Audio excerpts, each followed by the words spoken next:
Hello, my fellow movie fans, and welcome to another show of Feast of Films Theatre. Today starring Matthew Black and Ethan R. Hill.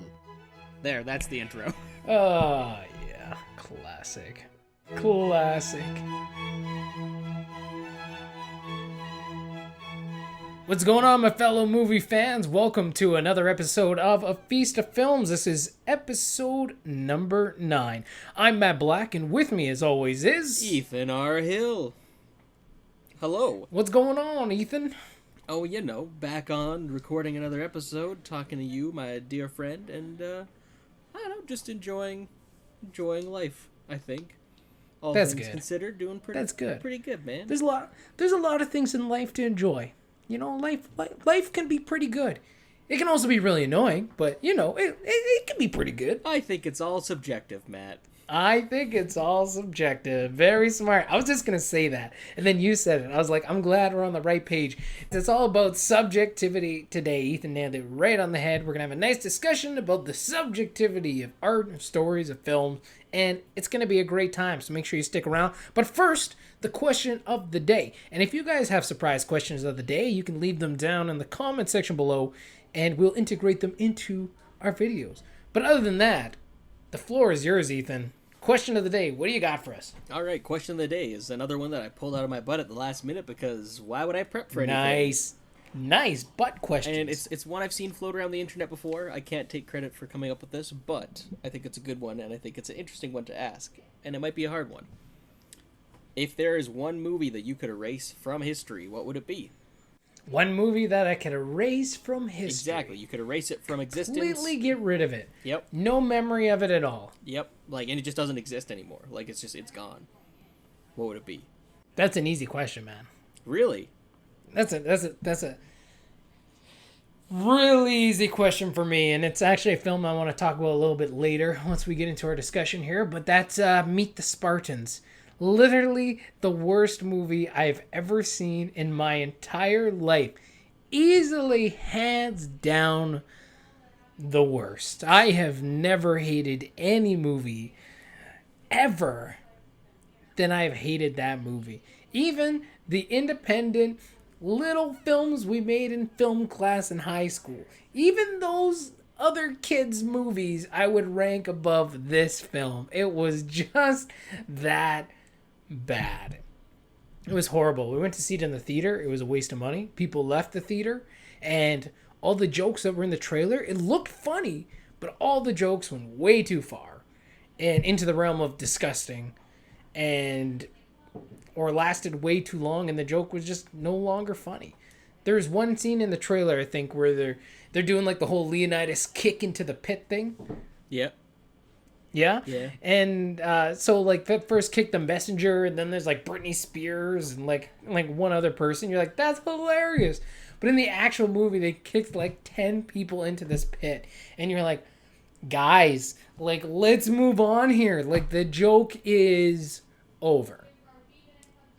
So, it was a movie that was very, very bad.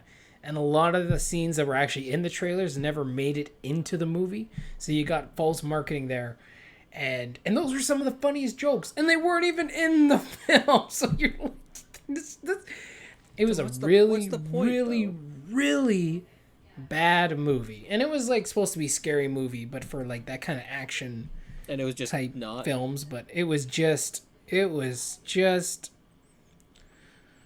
horrendous. See, I've never seen it, so like it's one that I have zero context for. I would say see it just to see how bad it is, but don't watch it for real. Like, don't watch it seriously. But if you don't be like, this is gonna be great, I'm gonna watch this. But you're I would erase that for history in a second. If I never spent the time and the money to watch that movie, I would be a happy man. The thing that bugs me with this question is the erasure of this movie gonna affect history as well, or is it gonna affect a series? Because there are some movies like that are like middle chapters of series that I'd be like, I could live without that. That could not exist, and things would be fine. But then that third movie that I like would be irreparably changed, or like, say that if you erased, I'm trying to think of like even like, okay, we'll go to the Transformers franchise. Say that we did like the first one, but we hated the second one. Right. Okay, well, Which is true. it's like I want to erase the second one. Okay, was the third one going to be any better than the second one, or is that movie still there? Like, is there just a gap in history now? Like, I don't know. It's tough. Oh no, I have an answer. It's the Okay. We just watched it. We my household, we just watched it. Is the live action adaptation of The Last Airbender. I have not seen that. It's not good. It's really not good. We watched the animated series. We finished that. It was Prosser's first time watching it from beginning to end. And then we're like, hey, let's show you the movie because it's terrible. And I forgot how terrible it was. Like, I actually got physically ill watching it. Like, I felt like I was gonna throw up because it was just like, it completely betrays the heart of what the story is. The effects aren't great. The bending is bad. It's just overall not a good executed movie, which it's a shame because like the actors tried their best with what they had, but even then you could tell that their heart, like there wasn't any heart into it. It was just a big budget CG movie that just fell flat, and it's not a good time at all. It just made me want to go back and rewatch the show. Because, like, it hurt. Like, yeah, so if I could erase that from history, I know they're remaking it into a live-action series through Netflix. I'm curious about that, because the creators are actually involved with it. And, like, that was kind of their... See how that would actually pan out. Well, because, like, that was... I was reading up on it, and their, like, stipulations with it is, first off, they didn't want it to happen. They didn't want there to be a live-action remake of the show, which is fair. I agree with that. Then they're like, okay, well, if it exists, we'd like to at least be the ones to do it, because then we can make sure it's done somewhat right and somehow we want to do it. And then M. Night Shyamalan got hired to direct it, and they're like, well, that's it then. That's the movie. Well, because they tried to give input, and they just basically got pushed by the wayside, and were told, nope, you don't get any input. So, basically, yeah, now they're doing this live action one for Netflix, so we'll see how it goes. It probably won't be as good as the animated series, but it'll be its own thing. But it's probably going to be better than the movie was. Just guessing. I find that live action series, especially when you're talking about anime or an animated series that is very beloved by people, it's hard to recreate that in reality, like a live action version of it. Take another movie that was terrible, like the Dragon Ball movie or Dragon Ball Evolution. That movie was horrendous. And like, it's hard to redo that, though. Recreate those things. We discussed this. We're like, which one is worse? Dragon Ball Evolution or Last Airbender? And I'll say Last Airbender is worse. Because at least with Dragon Ball Evolution, for as much of a travesty as that film is, they at least tried to somewhat re-envision the source material. They, like, did something a bit different, and it was still bad. I'm not saying that it was good, but at least they tried to change it. Whereas Last Airbender just tried to redo the exact same thing, but they did a crappier version of it, like a much crappier version of it. They just did a terrible job with it. Exactly, and it's like, but if you're not going to change anything, like, at least Dragon Ball Evolution has the excuse of, well, they changed things, and that's why it was bad. Yeah. Whereas...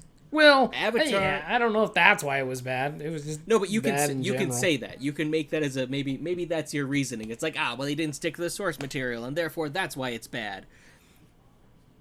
But like, Avatar or Last Airbender stayed to the source material, but did nothing with it, and that's why it's bad. Is because they just basically was like, here's a thing that everyone loves, but now we have what it looks like, and that's it. That's all. And now we have what it looks like. Yes, because like the characters don't act the same. Even the mythology isn't the same. But they didn't change the mythology to make it different. They just changed it because it's like, well, this will make more sense when people who don't watch the show watch it. And it's like, no, it still doesn't make sense. So overall, that's my pick. I would erase that because then I wouldn't get physically ill when I watch a movie. Well, that's a good reason. Here's the thing. I've watched, like, super gory horror films. I've watched some really intense stuff, and I've never been physically ill before. But this kids movie of all things made me want to throw up. That's a pretty visceral reaction, I think, to a kids movie. It's like, and I've watched Barney, and I didn't even want to throw up. As I said, I've seen a lot. Teletubbies were a thing, but this makes me sick. Exactly. I didn't throw up at Teletubbies. That's pretty terrifying. That's pretty. Tinky Winky is coming to kill me. I never watched Teletubbies. I never watched Teletubbies as a kid. Like, my jam was Barney back in the day. I love me some dinosaur, but Teletubbies was like horrifying. Like, even as a child, you're like, what the hell is going on here? I think like, Teletubbies was slightly after our time, though. So weird. It was. But like, it was on. Like, little kids still watched it. I grew up with a whole bunch of younger cousins, right? And it was on the TV from time to time. And you're like, what in the actual hell is going on here? Like, it was disturbing. A lot of kids shows are really weird. Now that we're talking about it, a lot of kids shows are very, very strange.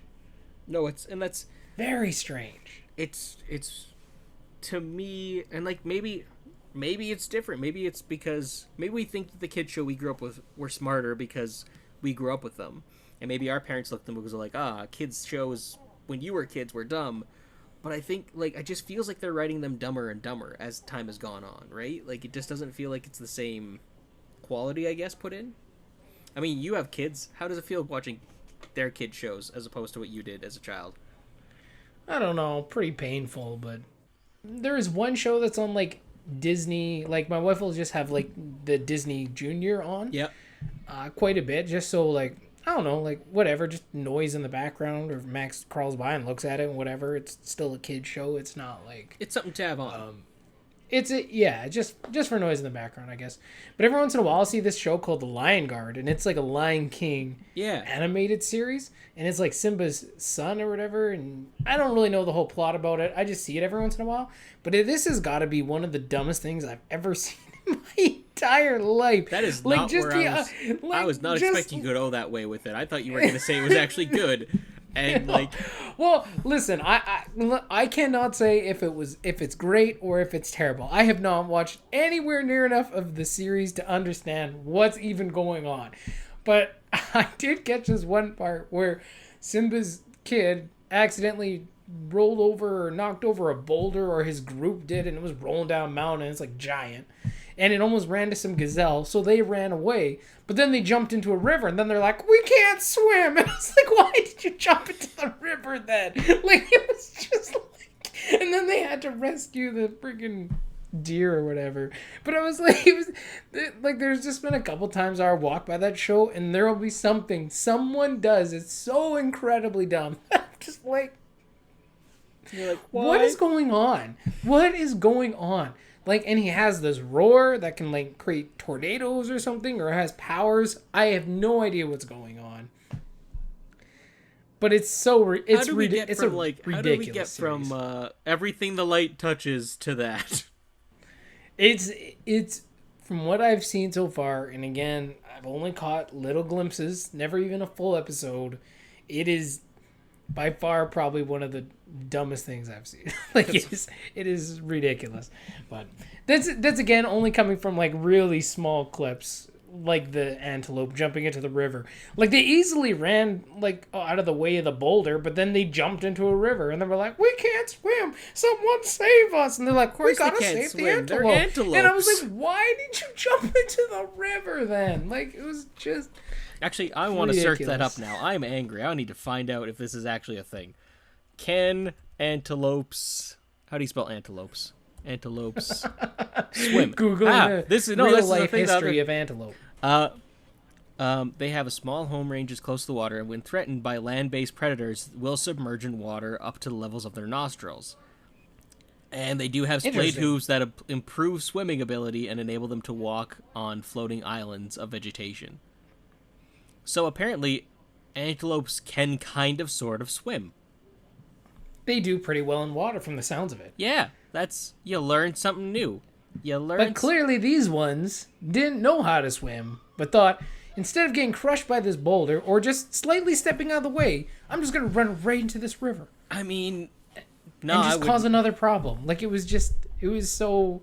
I was like, why did they do that? Like, that's, See, yeah, kid shows, man, kid shows.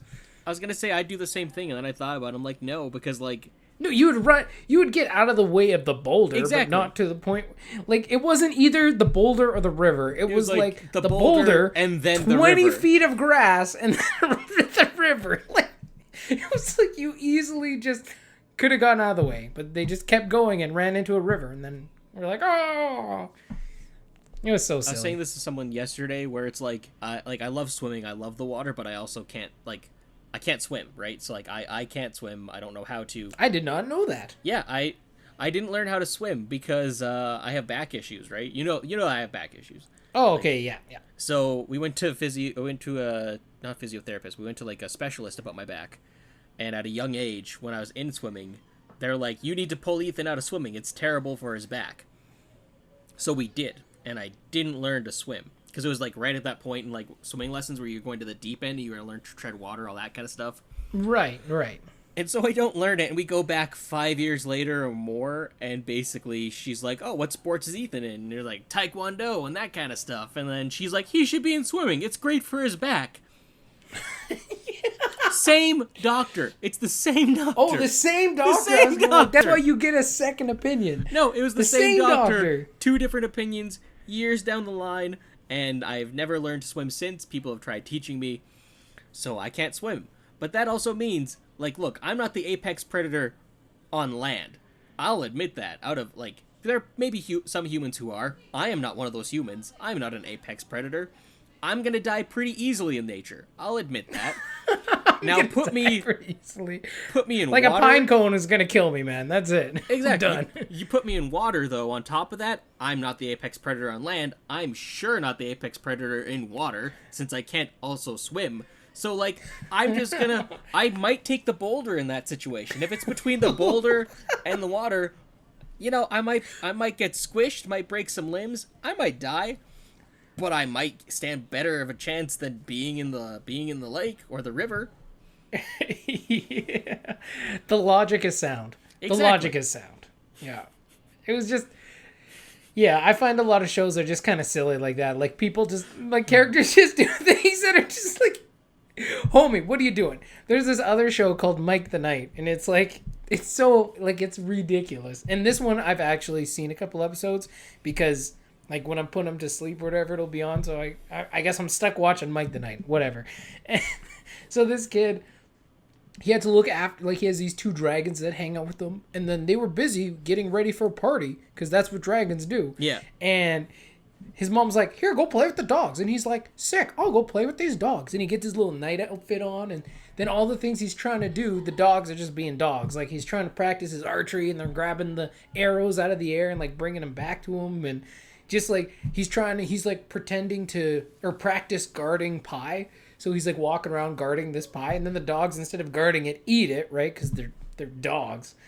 And then the whole episode, he's like, "That's not what the dragon Sparky and Squirty or whatever the hell their name." He's like, "That's not what the dragons would do. Come on, guys." And he's like, "Okay, let's do something else." Then the dogs are dogs. "That's not what the dragons would do." And it's like, dude, they're not dragons. Like, this is just so basic, like. And I get it. Maybe in kids' minds, it's made for that, and kids maybe would have that issue. But would they? A dragon and a dog? You're going to expect a dragon and a dog? I guess that's not even a realistic example. There's no dragons. But it was just silly. It's like, just silly. I don't know, but I think back to the shows we used to watch as kids, and like were the shows we watched that bad too? Like, were they like maybe? That? I don't know. I mean, I'm sure a lot of the issues in Barney were arguments over pie. Who knows? Like, I don't know. They were just... Sesame Street's still gold, though, man. Like, that's still money. And I think that's still money. I think it's also trying to figure out what demographic of age. Because I know a lot of people, when they talk about kid shows, they'll be like, "Oh, well, Recess and stuff like that." And it's like, yeah, but Recess were for, like, 8-year-olds and up. Slightly right? older kids. Yeah, right? Yeah, like, yeah. But we're talking about shows that are, like, geared towards toddlers, right? They're not meant to be for, like, older kids. They're like 5 and under, maybe, if not a bit younger, right? So it's, I don't know, because I don't remember watching, like, I just remember from a very young age I was watching shows like Batman the Animated Series by the time I turned 3. Like, I remember watching these, I guess, older shows, but that's, like, I don't know. Or maybe I just don't remember the kid shows. Like, Yeah, that's probably more accurate. I would say it's probably more accurate. I'm sure the kid shows back in our day were ridiculous too. I remember watching a it's lot more just- movies. I remember watching, because I figured out how to put on a VHS, like a VHS tape, more than I did Classic. changing channels. Like, it would just be like, just go in the basement and just like, shit, okay, yeah, we're gonna watch Land Before Time 2 for the 70 billionth time. Oh my god, I love Land Before Time. 2 was good. Land Before Time 2 was great, man. was Chomper? very That was great. underrated. And then he came back and could talk, and it kind of And got in weird. 5. But Yeah. I like how I know those numbers just off the top of my head, which ones are it. That's how much I love Land Before Time. Anyway, I'm not really sure how we got here from which movie would you delete from history forever. We got to like kid shows and we turned to kid Honestly- shows because Last Airbender makes me really upset. honestly, we're not experts in kid shows, so no one should take our opinion. Thank you for making me forget that we were talking about The Last Airbender for the last 10 minutes, because I feel better now. I feel better. You're welcome. But now You're remembering it, now I feel worse. So let's move on. Well, Let's get away stop from this. remembering it. Let's Stop You know remembering what? Yes, it. let's erase Meet the Spartans and Last Airbender from our personal film history. Let's forget they exist and let's move on. And they're gone. Exactly. And they're gone. So that was the question. Except I'm going to talk about it later. Oh. But, yeah, thanks. That's a good question of the day. What would you guys delete from history? And what kid show is your favorite? Or do you think is stupid? Maybe you like Mike the Knight. Maybe you're a fan of The Lion Guard and you think my opinion is wrong. Maybe. I doubt it, but maybe. Let us know down in the comment section below. And maybe you like the Last Airbender movie, and you're wrong. But maybe you do, and you're wrong. But Ethan, all things are subjective. No, this is objective, and I will die on that hill. Well, we'll talk about that in a sec. So yeah, like today we talked, like I mentioned earlier, we're talking about the subjectivity of film, of art, of stories. And it's a little bit different because I think when it comes down to our own personal views on things and whether we like them or hate them, a lot of it is based on our own viewpoints of Our the own life world. experiences, Right? too. Like we all right? have our we all have our different experiences. We've all seen different things, been different places, grew up in different families. We all see the world from our own particular viewpoint. Like what is actually the truth out there? I don't always know. But I know when it comes to art, storytelling, movies, I think it's all subjective. I think everything is subjective. See, and I disagree to a point. I think there are movies out there that are objectively good and objectively bad. Like I think there are some things that are subjective, and I think it comes down to, as you said, personal taste, personal journey, just, you know, what you personally like and dislike. And I think that's a huge factor. Like there are people who love horror movies, but they don't like westerns. There are people who like more reality-based things versus people like more high fantasy things.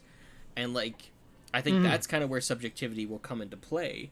But I think at the end of the day, though, you can still recognize a bad script. You can still recognize poor acting or poor special effects. You can still recognize these things of what makes a movie good or bad, or what makes a story good or bad story structure, or just bad development. But at the same time, I think, no, I'm going to counter myself here. Because, like, Because at the same time, when it comes to going. movies, at the end of the day, the goal is to entertain. So even if it's a bad movie and it entertains you, is it technically a bad movie then? And, like, same thing with story structure. As long as you're enjoying the ride, doesn't matter if it's bad. Doesn't matter if it doesn't have... And also, is there such thing as the right or wrong story structure, or is that also subjective? And that's open to interpretation. Exactly. And these are the types of questions that really bring subjectivity into, not question, but for me, confirmation, right? Because who decides these things, and who decides what is objectively good or I'd say objectively bad. Like, I just think it's all popular subjective. opinion, though. I think really depends. Like, popular opinion, but then it's still, but then you get 2 people who dislike it, and it still then is subjective. Now there are films that are like divisive, where you have 50 on one side, 50 on the other, right? There's films, there's books, there's stories, there's whatever, where they're truly divisive. But I think subjectivity is all things, because even again, like you said, maybe someone loves something, or a group of people love something, but then you have even a smaller group over here who absolutely hate it. Well, they're not wrong, are they? Would you say that like are they not, like Toy Story? Would you say that's objectively good? Yeah. I would say I love Toy Story. Like, it's definitely one of my favorite Pixar films of all time, and the series just keeps getting better and better and better and better. But you can't tell me there's no one out there who doesn't like Toy Story, who doesn't appreciate the characters, who doesn't understand the story, or maybe can't connect with it. And to them, maybe Toy Story isn't a great movie. And I'm not saying there's a lot of people out there, but even if there's one, then does it not become subjective to their own Have you met anybody who likes opinions? Have you met anyone who dislikes Toy Story, though? Have you met a single person who's like, I don't like that? I don't know, but I also don't ask everybody, do you like Toy Story? Man, so that's a hard one to maybe judge. It's just me, but it comes up in conversation, like, at least some point when I'm talking to somebody. Is like, hey, yeah, Disney and Pixar. It's great. It depends who you're talking to, though, right? Like, a lot of people don't always want to talk about movies or films. Oh, they don't have a choice with me. They don't have a choice. Not everyone's life is like that. Even if they're like, I don't like movies, it's like, well, the tough bananas, we're going to be talking about movies. This is... And that's when they just walk away. That's why I don't have friends. Like, that makes so much sense. I get it now. Oh, I get it now. That makes sense. Like, I just keep talking about Toy Story. Hey guys, do you like Toy Story or not? I just need. But because objectivity would also, to me though, I think that speaks to the quality of the thing that's being made though. Like, that's kind of where I view objectivity. Like, I think. Can they simultaneously be the same thing? Can something be objectively and subjectively liked or disliked? Because, like, objectively speaking, The Godfather is a really, really, really good, like, really well-made movie. Well, The Godfather 1 and Part 2 are probably, like, a lot of people say, like, the best films ever made, right? Like, some of the best films ever made. I think Part 2 is overrated myself, but that's just... And that's where subjectivity comes in. So, like, that's the thing, is, like, objectively... Like, even, like, me and Prosper, we talk about it all the time, where he loves Scarface, and I love The Godfather. Objectively speaking, The Godfather is a better movie. Subjectively speaking, he likes Scarface more. So, is it possible... I think that's another question to ask, though. Another question to explore is...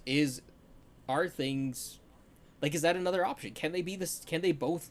Like, can they be both? Can they both be subjective and objective? Can you recognize that this movie, say Shawshank Redemption, is like a perfect movie, but maybe you just didn't get a kick out of it?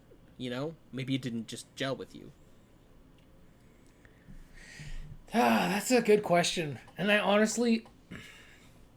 I don't know the answer, because I guess it maybe depends what areas you're talking about. Or is the answer subjective and objective?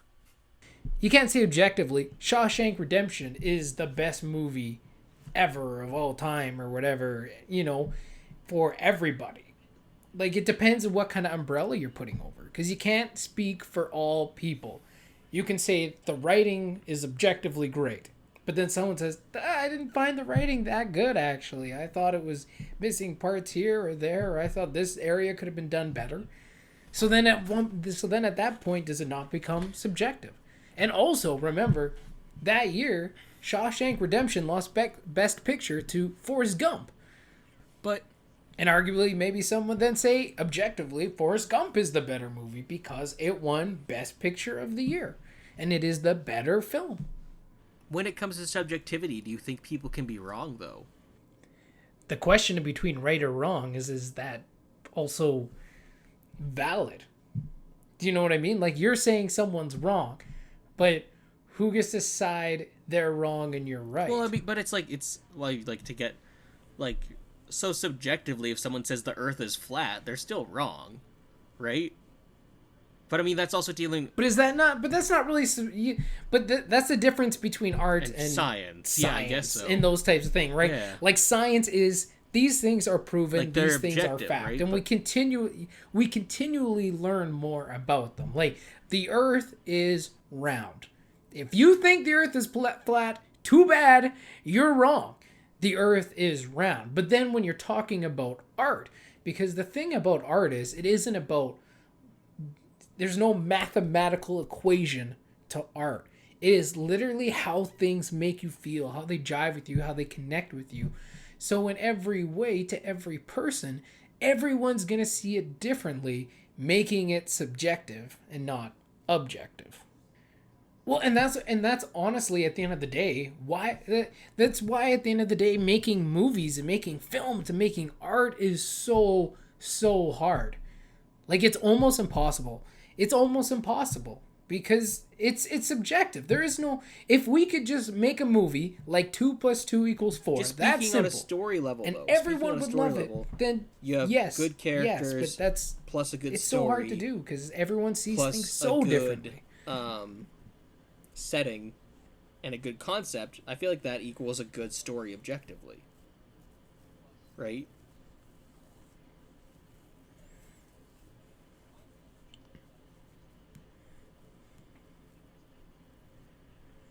Not all the time though, because then what if you got execution and your execution isn't quite right? But that's the thing. Like there's things you can put in that are great quality. I think you can have high quality, like the thing but is, it still doesn't you could make technically it have objective all these at the end of the day. Checked off, and someone could still dislike it. And I don't like.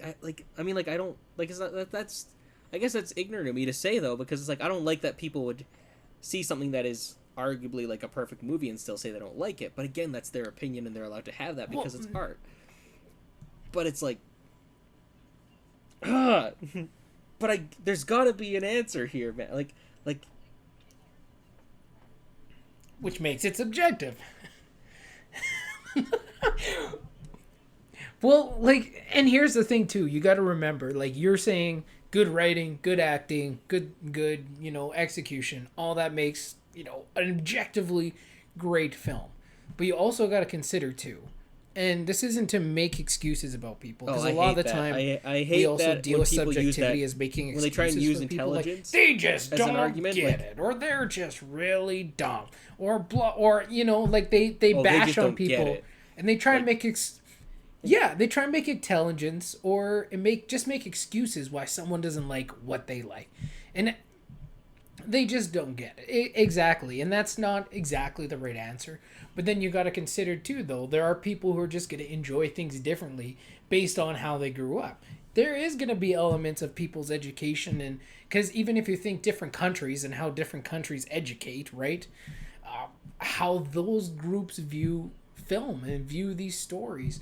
So at the end of the day, like, it is all subjective, because what you might say is great writing, someone may disagree with you, and maybe they're not necessarily wrong about their issues with the writing, or maybe it's something you feel you can overlook because of one other aspect that's great about it.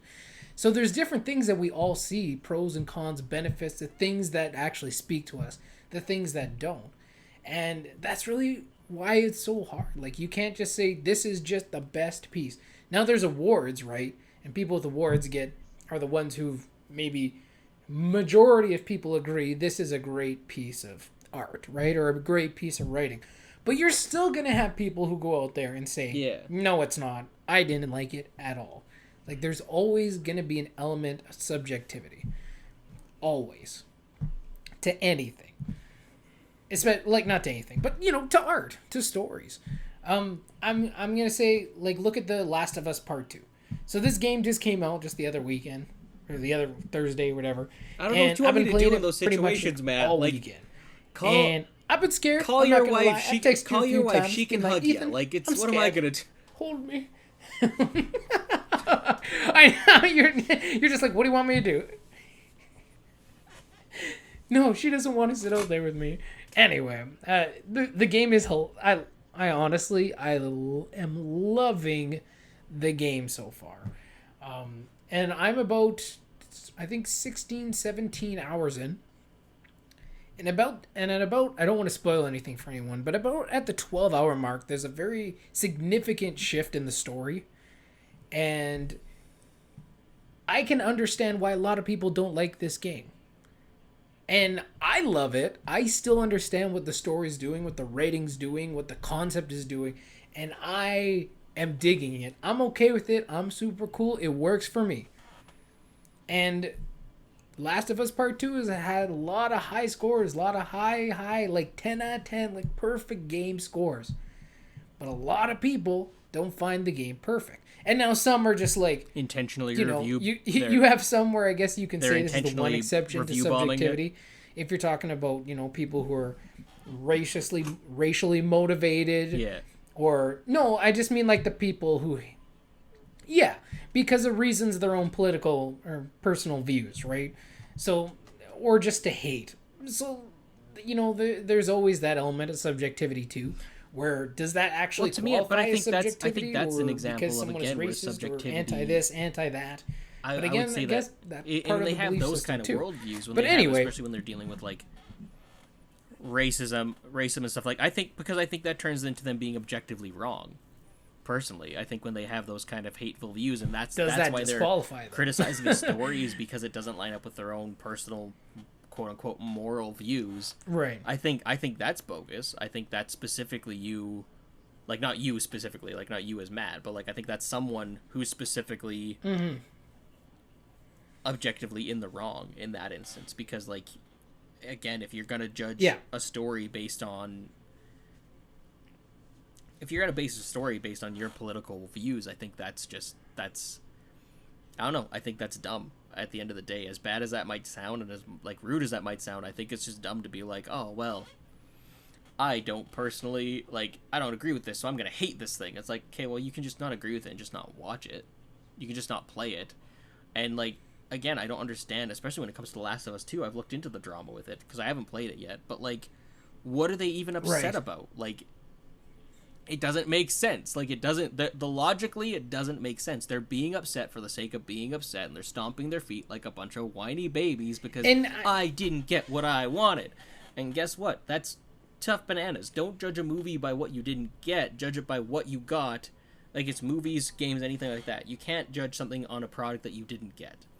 You can't sit there and say, oh... You can say I didn't like what they did with that, and that's fine. You can acknowledge that. But you can't sit there and say... but this movie here, I'm gonna hate it and boycott it and review bomb it because it's not doing what I wanted. Play it and see how you like it first. Try it out. Right? Give it a chance. And it's just, I don't know. But I think when it comes to people judging stories based on their own political or personal, exactly, especially by hate. I think they are objectively in the wrong. I think that is a stance. Or hateful views, right? That are motivated by hate and That's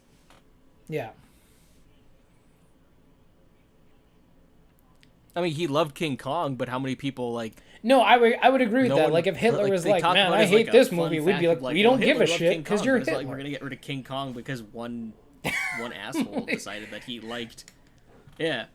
He decided he liked a movie that is just a solid movie, and crazy a-hole. That's on him, and that's exactly. And realistically speaking, those people, when those people show up to things and they come out in such force, they really give a bad name and bad rap to anyone else who doesn't like it for legitimate reasons. Because then they get, everyone gets kind of bunched in with oh, you didn't like it because of you don't like lesbians, or there was an Asian in that movie, so now everyone hates it because of these reasons. And that's just not true. There are people out there who, as one guy, there's a guy I watch on YouTube, John Campia, he's great, and he literally...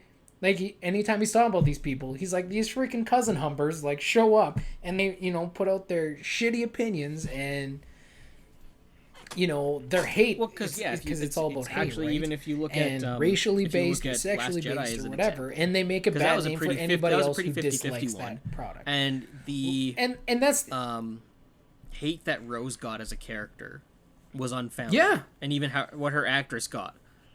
Because number one, you can dislike a character and that's fine, but like she specifically got targeted because of her race the as hate, well. yeah, as And the so actress got, yeah, there's a lot unbelievable. of people who dislike, like I'm not crazy about that movie, but there's nothing to do with her.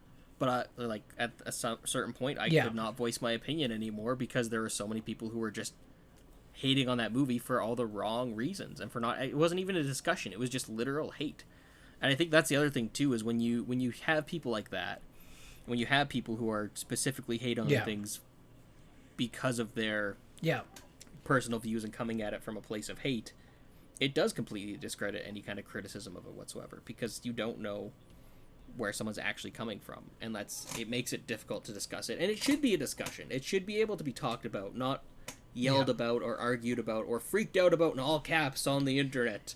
Like, no, it should be a discussion. It should be like a civil discourse, I think, is a good way to look at it. But again, when people come at it from hate, I think we've said it 3 or 4 times already, but that's just where that's where they're in the wrong 100%.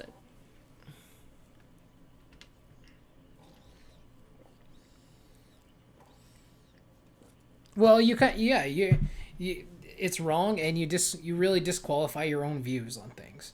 Like you're throwing them out the window when you're coming at it from a viewpoint of hate. If your only goal is hate, then you're discredited.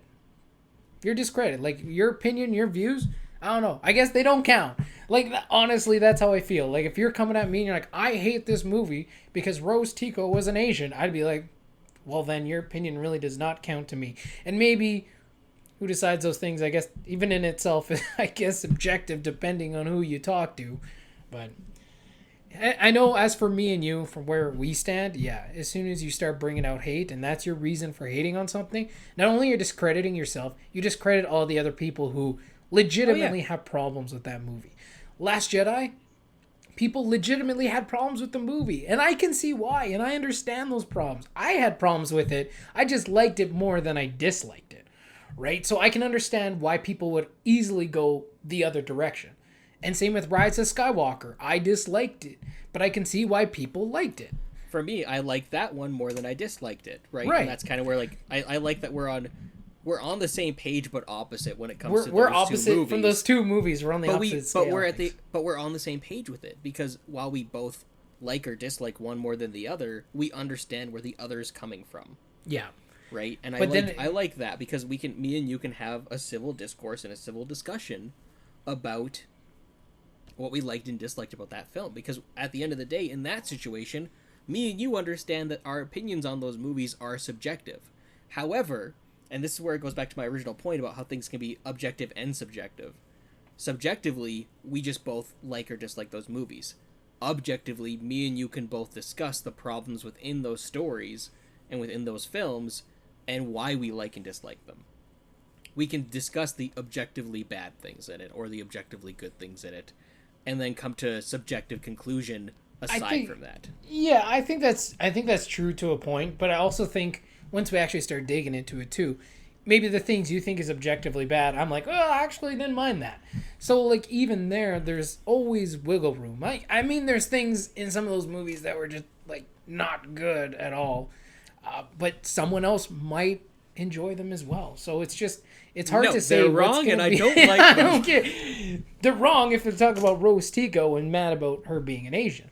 But the same is true for The Last of Us Part 2. A lot of the issues come from people like, oh, you're just woke, go broke type people, right? Like a lot of the objections is coming from how Ellie's gay.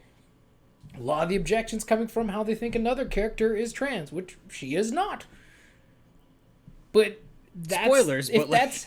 Well, it's not... No, it's not really a spoiler. It's not a spoiler at all, trust me. It's not a spoiler at all. It's nothing to do with if you are caught up on the internet drama of whether or not she was, which, once again, it doesn't matter. She's not. That doesn't affect the story. She's just a beast, man. She's just a badass. Anyway, if you play the game, you'll see when you get there. But what they do with Ellie's relationship, though, people are getting mad about it, but it's not forced at all. In fact, it's probably the most natural example of putting that into a story and into a game and into media that isn't like, oh hey look guys, we put a lesbian in our game. Aren't we cool? We did. It's nothing like that. It's just normal. It's just normal. The game focuses on the things that. It's not like she hasn't been gay for the last 6 years. Like, this was announced a while ago. Like, why are people still upset about it? Yeah. Like, a couple of years, yeah. Immediately, that was one of the first things they showed, right? It was one of the first things they showed. So, it's not a surprise. But at the... No. But at the end of the day, right? And I've talked to you about this many, many times, and I don't mean to get all human, like, rights or... You know, maybe people call it political. I call it human rights at the end of the day with these types of things. But, you know, what we focus on, like when we spend so much time focusing on what makes us different, whether we're hating it or trying to promote it, right? Anytime you wave a big flag, you're like, oh yeah, look, we got this thing over here. Or you try and force things in. I feel like it does more damage. But when you take it, like The Last of Us 2 does, and make it so natural and make it normalized and fit into... Because it isn't about the fact that she cares about another woman.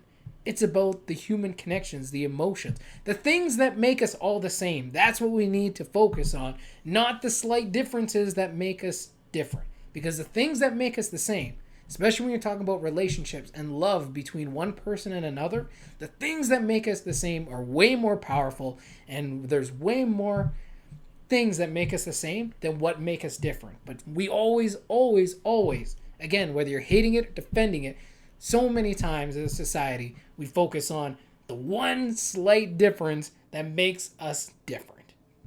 And this game focuses on the things that make us the same, especially on that aspect. So it felt normal, it felt natural, and it was really, really well done. Well, I think that comes down to like the core of like when artists focus on that stuff, they focus on it in a way that they want it to be how it is. They want it to be normalized. They want it to be part of just what things are, because that's important. When we get to like the flag waving and the pointing and looking what we did and look at how cool we are, that comes down to a lot of bigger corporations that are choosing to do that. And that falls under rainbow capitalism.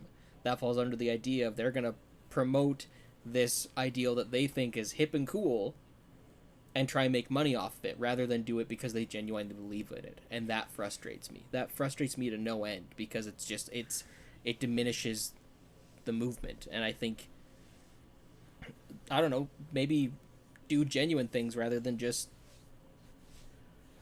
make hollow gestures and try to profit off of something like this. Like, it's as you said, it's human rights, and you shouldn't be profiting off of human rights. You should be promoting and encouraging and doing what you can to actually make a difference with those human rights. And I think that's where, specifically in stories like what you're saying with The Last of Us, that's an example of that, where they're not trying to profit off of Ellie's sexuality. It's part of the story. It's natural to the story. And it's not cheap. Like, it's a very, and as the game goes on, you just see the depth and the heart and effort they put into the relationship. And again, the things they focused on was the relationship. It was the love between people. And, you know, those are the things that matters. But there's a lot of, again, we talk going back to subjectivity and, you know, those who speak hate. And a lot of people hate it because of those reasons. Because that's just a thing that's in there. And it's hard for the people who legitimately dislike the game for legit reasons, because now I'm at the point of the game where there's been a big shift, and I can see why there's people who wouldn't be down for that. I enjoy that kind of in-depth storytelling. I enjoy it. Most gamers, that's not their jam. Majority of gamers, that is not their jam. So I can understand why they legitimately have issues with the game, especially once you get to that halfway mark.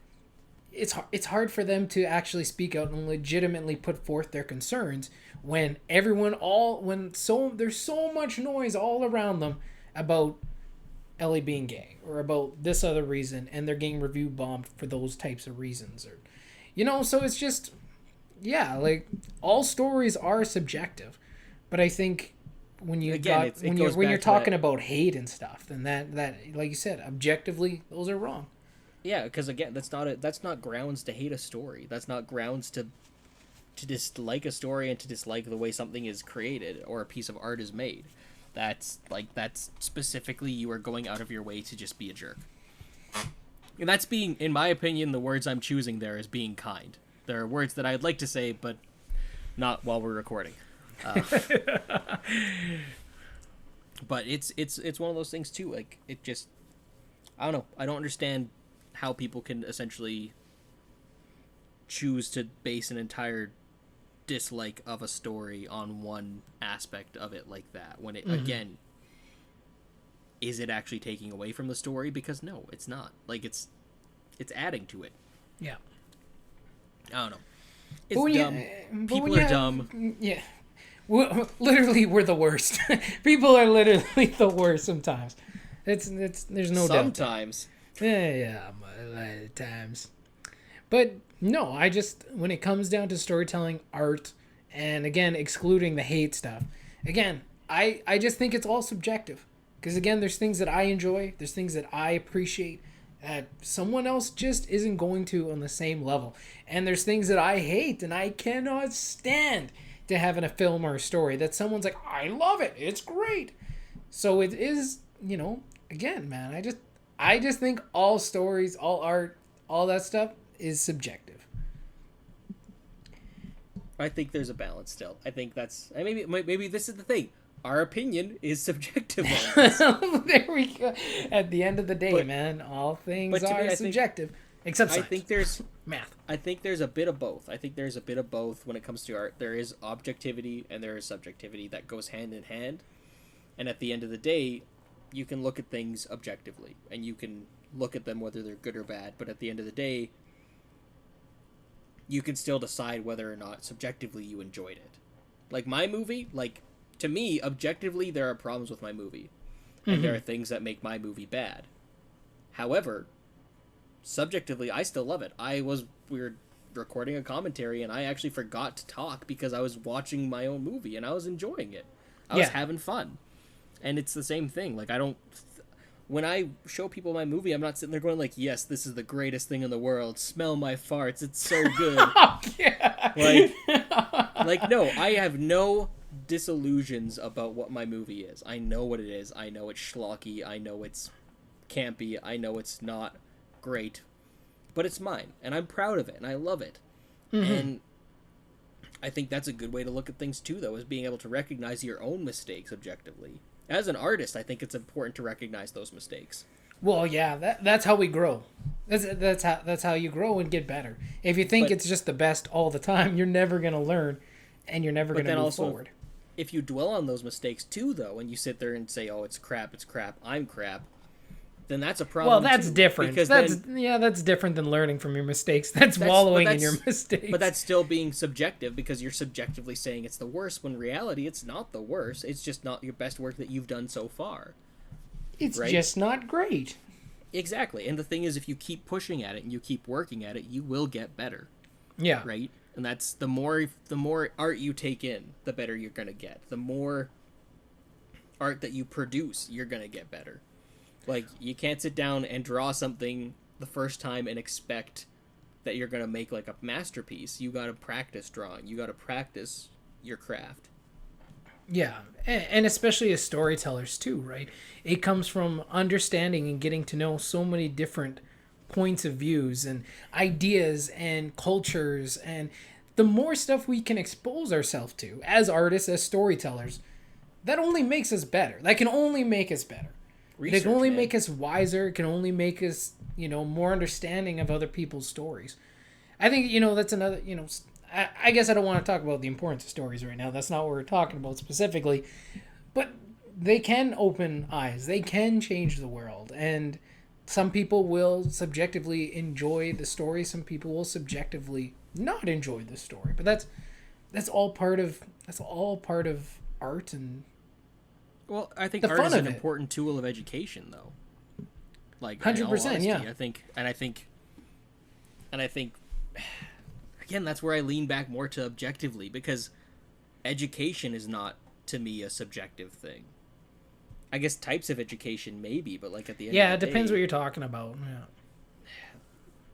Man, it's such a complex topic. Why did you choose this topic? I don't know. I just thought it'd be last week was like really simple and easy, so I just thought I'd just throw us for a loop and see how we do. I gave you a list of ideas that would have been much more simple than this, and you spat on them, and you're like, "No, Ethan, I'm gonna complicate your life."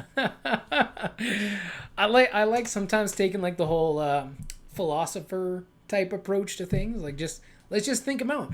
And a lot of the times, honestly, like we're not going to always come to the right answer, the wrong answer. Because let's be honest, humanity is far more complex than just black and white and just right and wrong. Like it's far more complex. At the risk of you know, shooting myself in the foot with the whole objectivity, subjectivity thing. Yeah, it's subjective when it comes down to it. Yeah. I'm mad that I'm agreeing with you at the end. I'm very upset by that. But I still think there's a balance. Well, I think even with your own. Well, okay, let's take a look at, like you said, there's still a balance. Let's take a look at your own film, and even let's take a look at quickly Quantum of Snowflakes. So this was a James Bond film like we made in high school, and a James Bond parody. We got a parody. It was a James Bond parody that we made. That's right. We were not being serious about it. It was a parody. We were not plagiarizing anybody. No. Parodying. No, definitely not. It was a parody. And legally we're protected.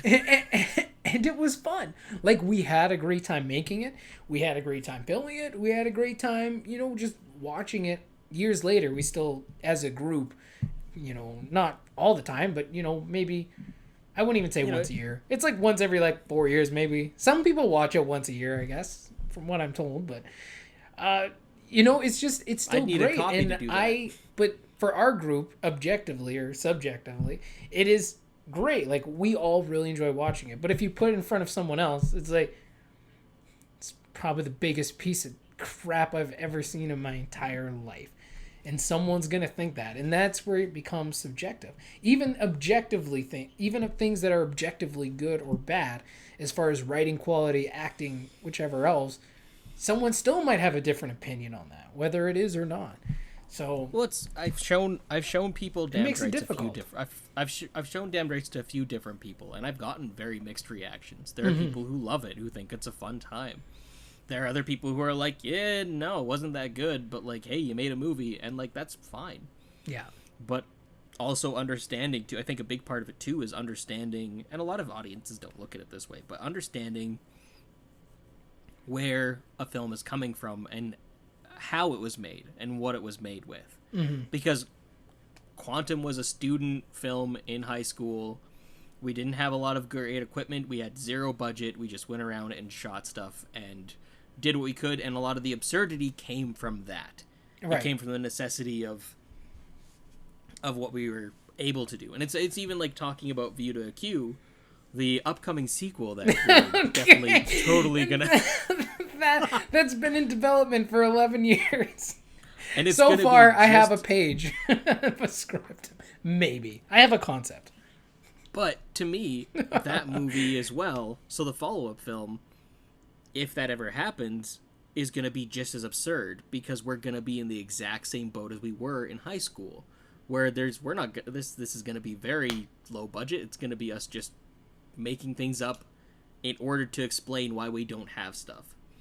And I think that works for what that is.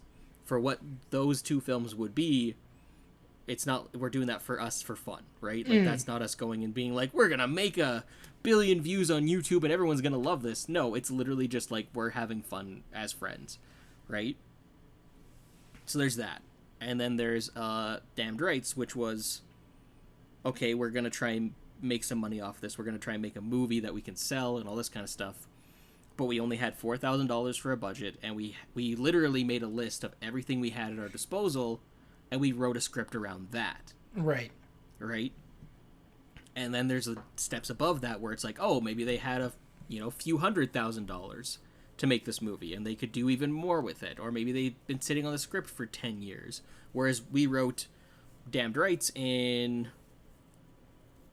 2 months for the first draft, and then from that till June, I did 6 more drafts. For Quantum, how many drafts did you do, and how fast did you write it?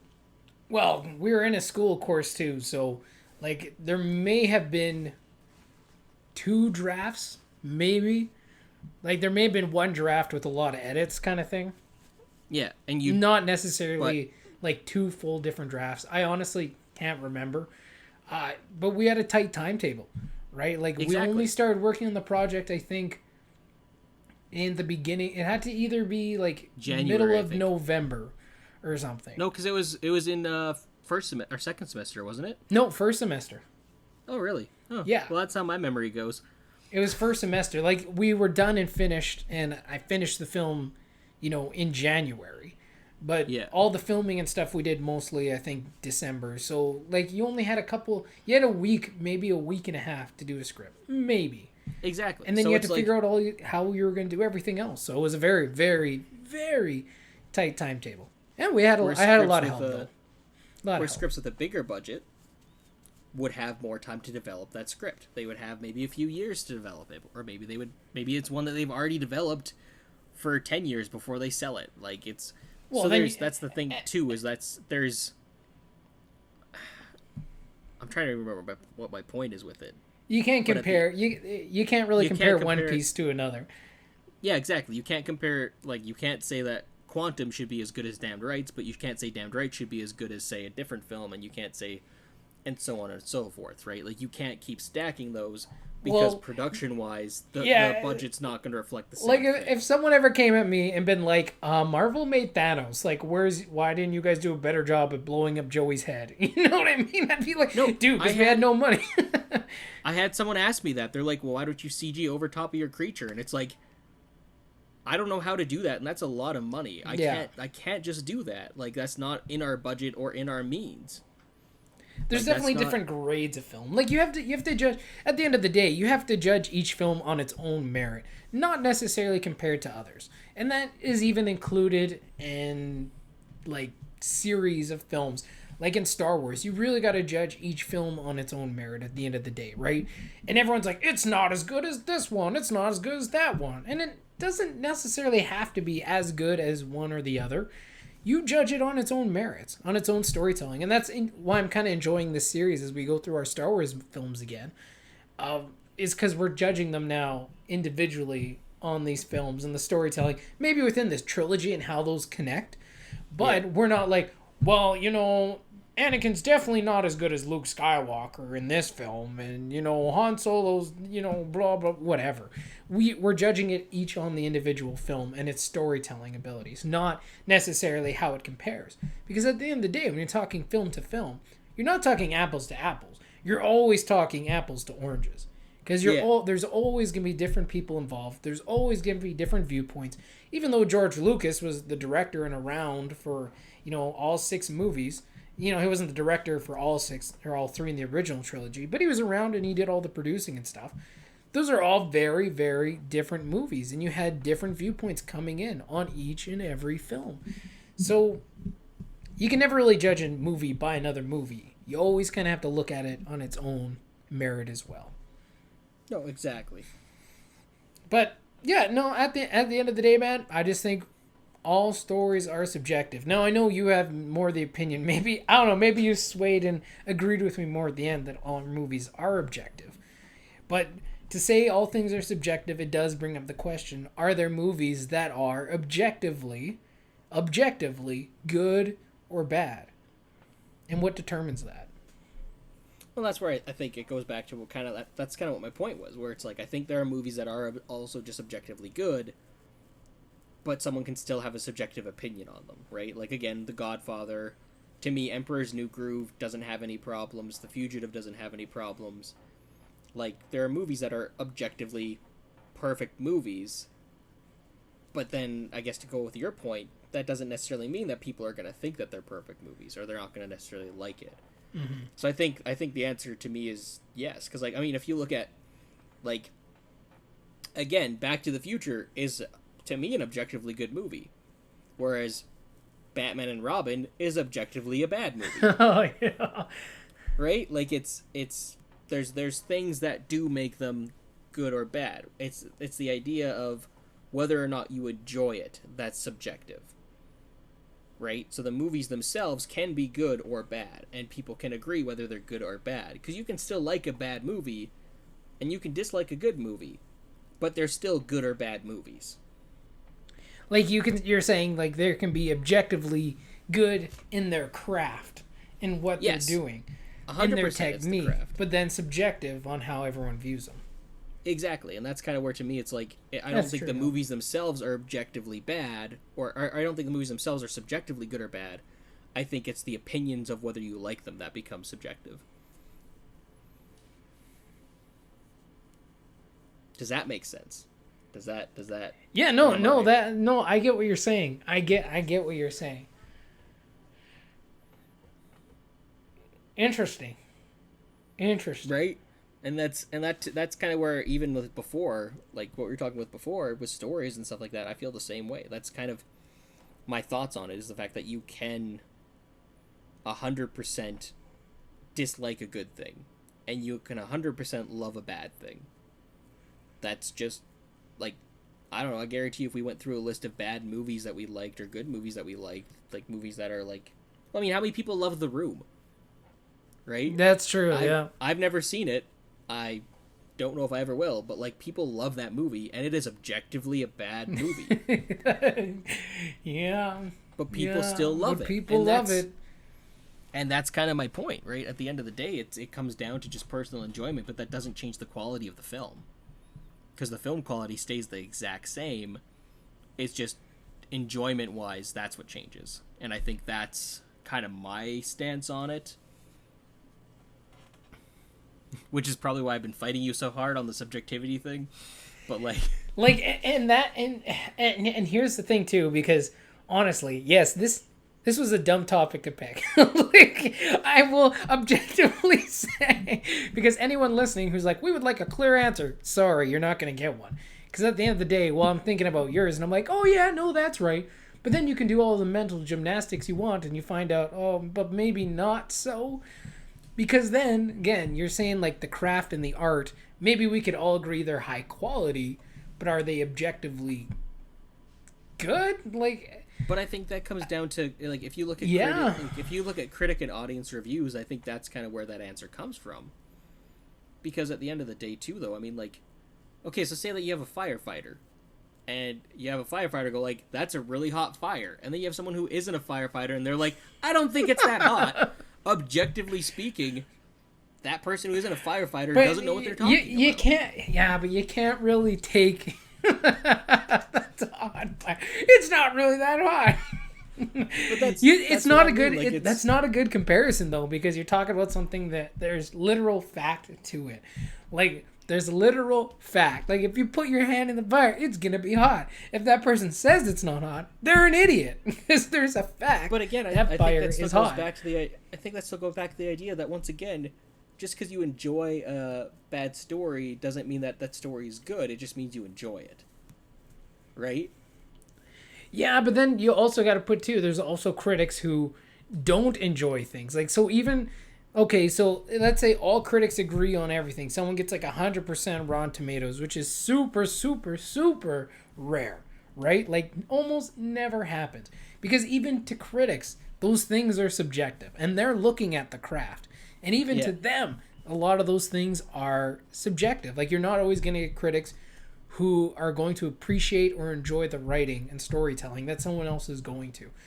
Like, I know, especially when you're talking about, you know, the Marvel movies, while they get like a high score, there's still critics who are like, this is garbage. This writing is terrible. This story makes no sense. But those are also critics maybe who are not understanding the whole picture or the whole story, right? And then again, we got excuses why they don't like it. But to them, subjectively, it's not well written, or it's not well told, or so they're even looking at the craft, and they're even saying, one is saying one is good, the other one's saying it's bad. So there we go again, man. There we go. Even the subjectivity of the craft is challenging. Matt, has this been 45 minutes of us just going back and forth on whether things are subjective or objective? This is probably like the worst laid out episode, because like, everyone's just gonna be like, they keep saying subjective and objective a lot. And those words just have lost meaning for me now. But this is honestly the type of conversations that annoy so many people. We are so sorry. I did not really think it was gonna get like. I'm still having so But much fun. I enjoy talking about it because it's interesting.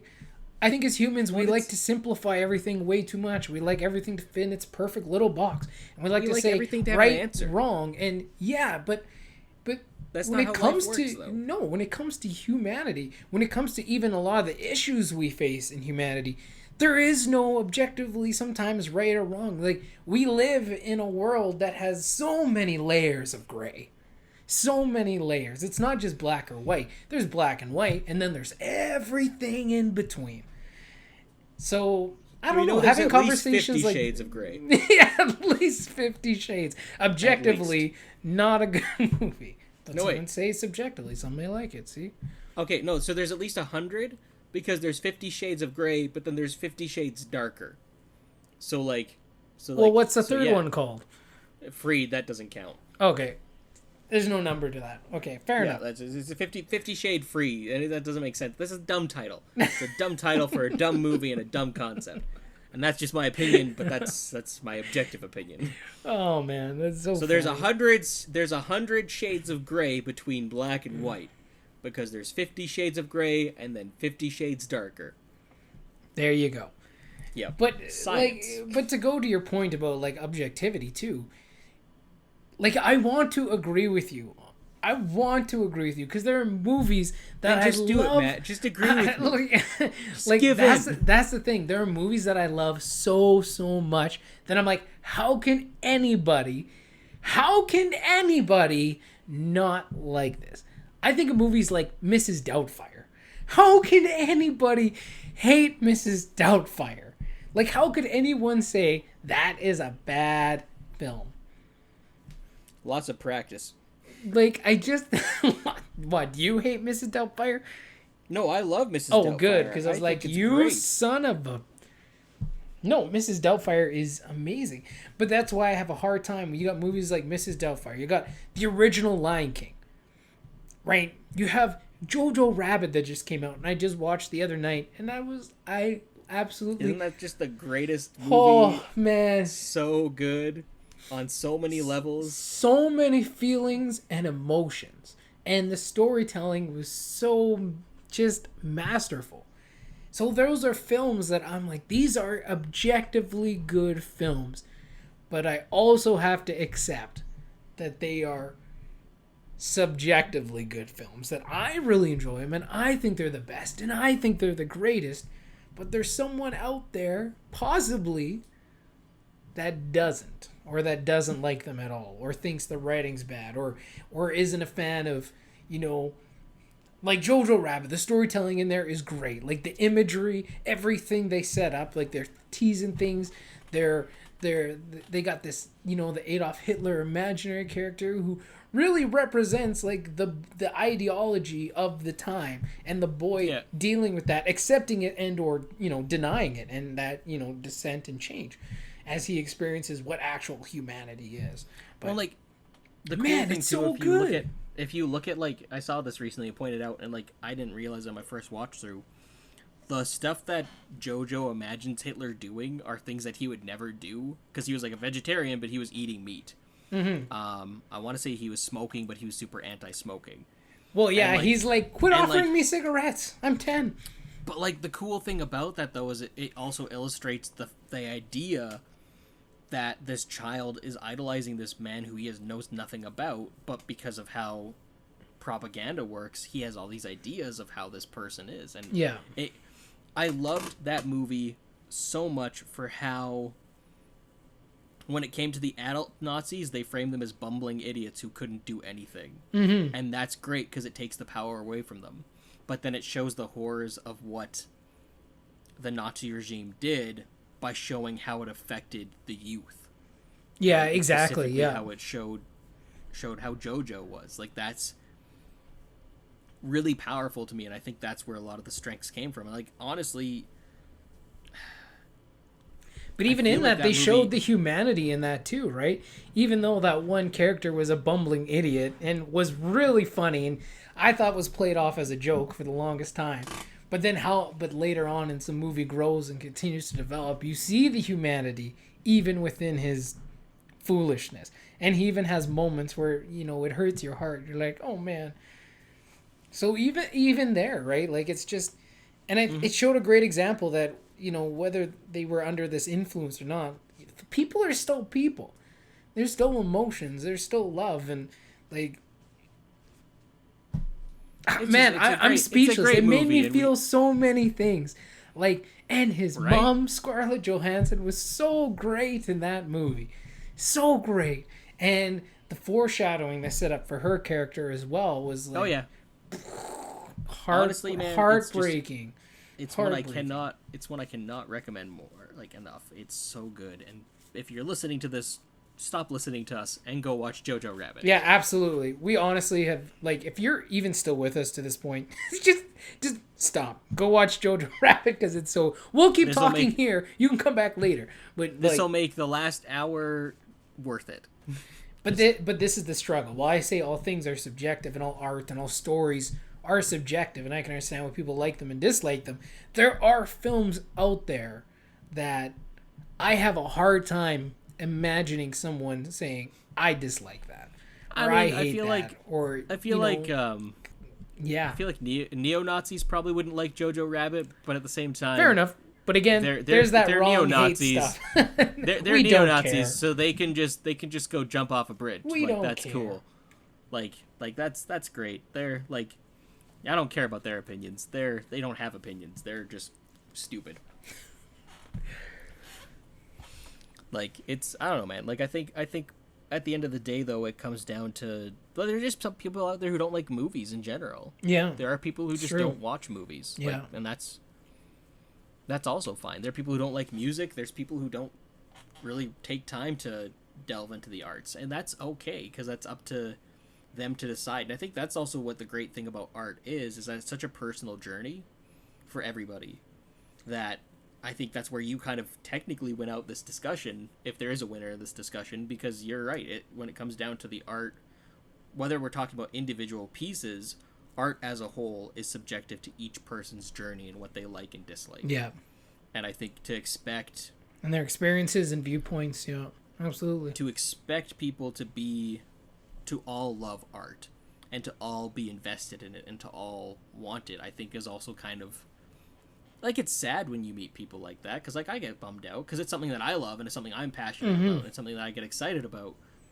But it's also understanding why maybe they don't like it, or maybe why they don't connect to it like you do, because not everybody is the same person as you. And that's also the beauty of what makes the world what it is that, as you said, it's those little differences. It's those little differences that make us special, and I think that's an important thing to remember, too. Right? There's things that connect us, but I think the differences also connect us. As weird as that sounds. Well, yeah, if we were all the same person, like, completely, that would be kind of boring.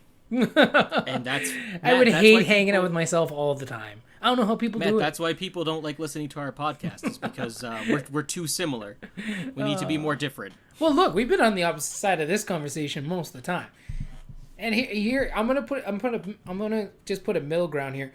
I agree with you. Everyone's journey, everyone's viewpoint, especially when it comes to art, when it comes to stories, and how those stories affect them, and how that art and the techniques, because some people aren't going to appreciate the writing like you and I would. Some people aren't going to appreciate camera angles and shots like you and I would. People aren't going to appreciate those things, usually unless they're involved in them somehow, right? Sometimes the movie's just for entertainment's sake, just for fun.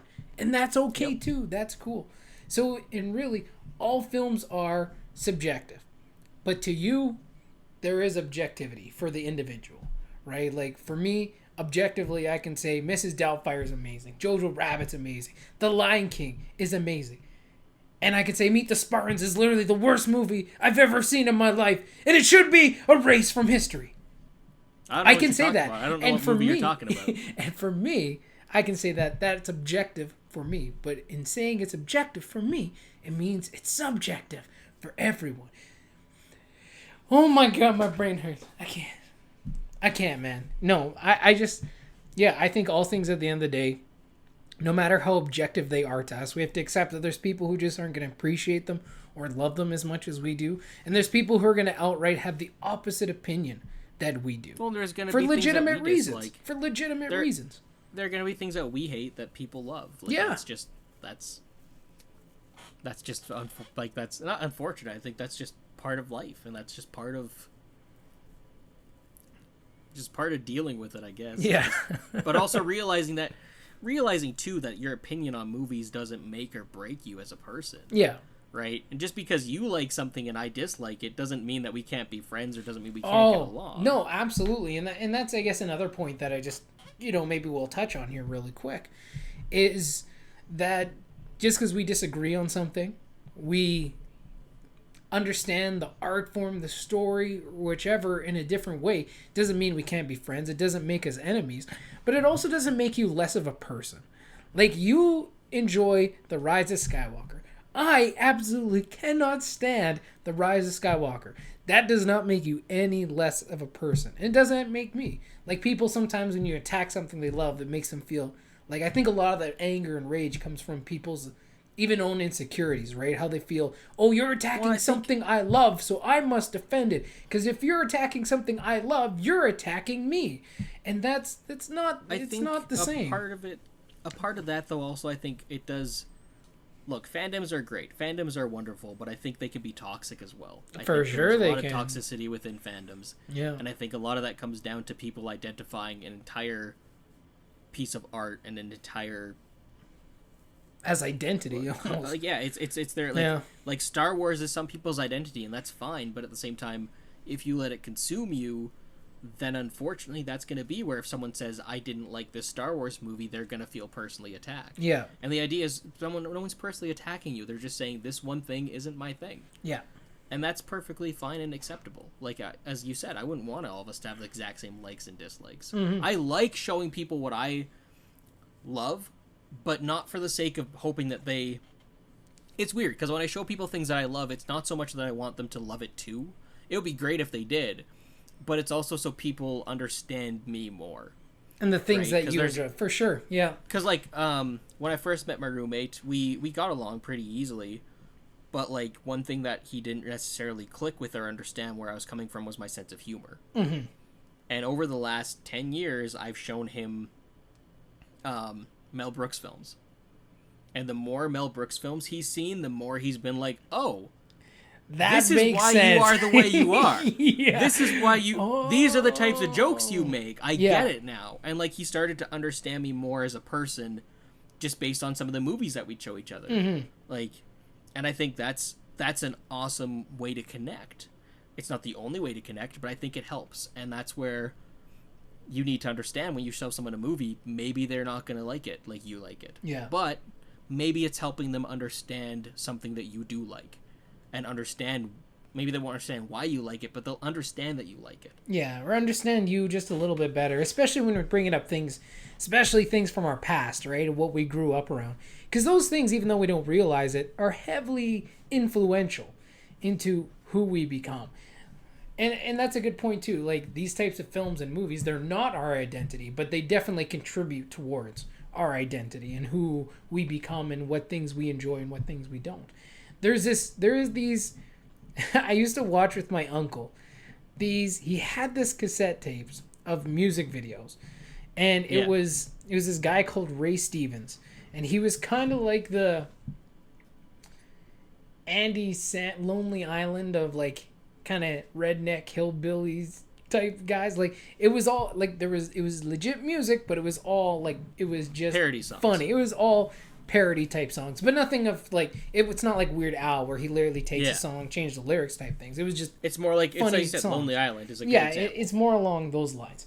And when I watch those, and I think they're super hilarious and super funny, and show my wife, and she's like, Jesus, this is the dumbest thing I've ever seen.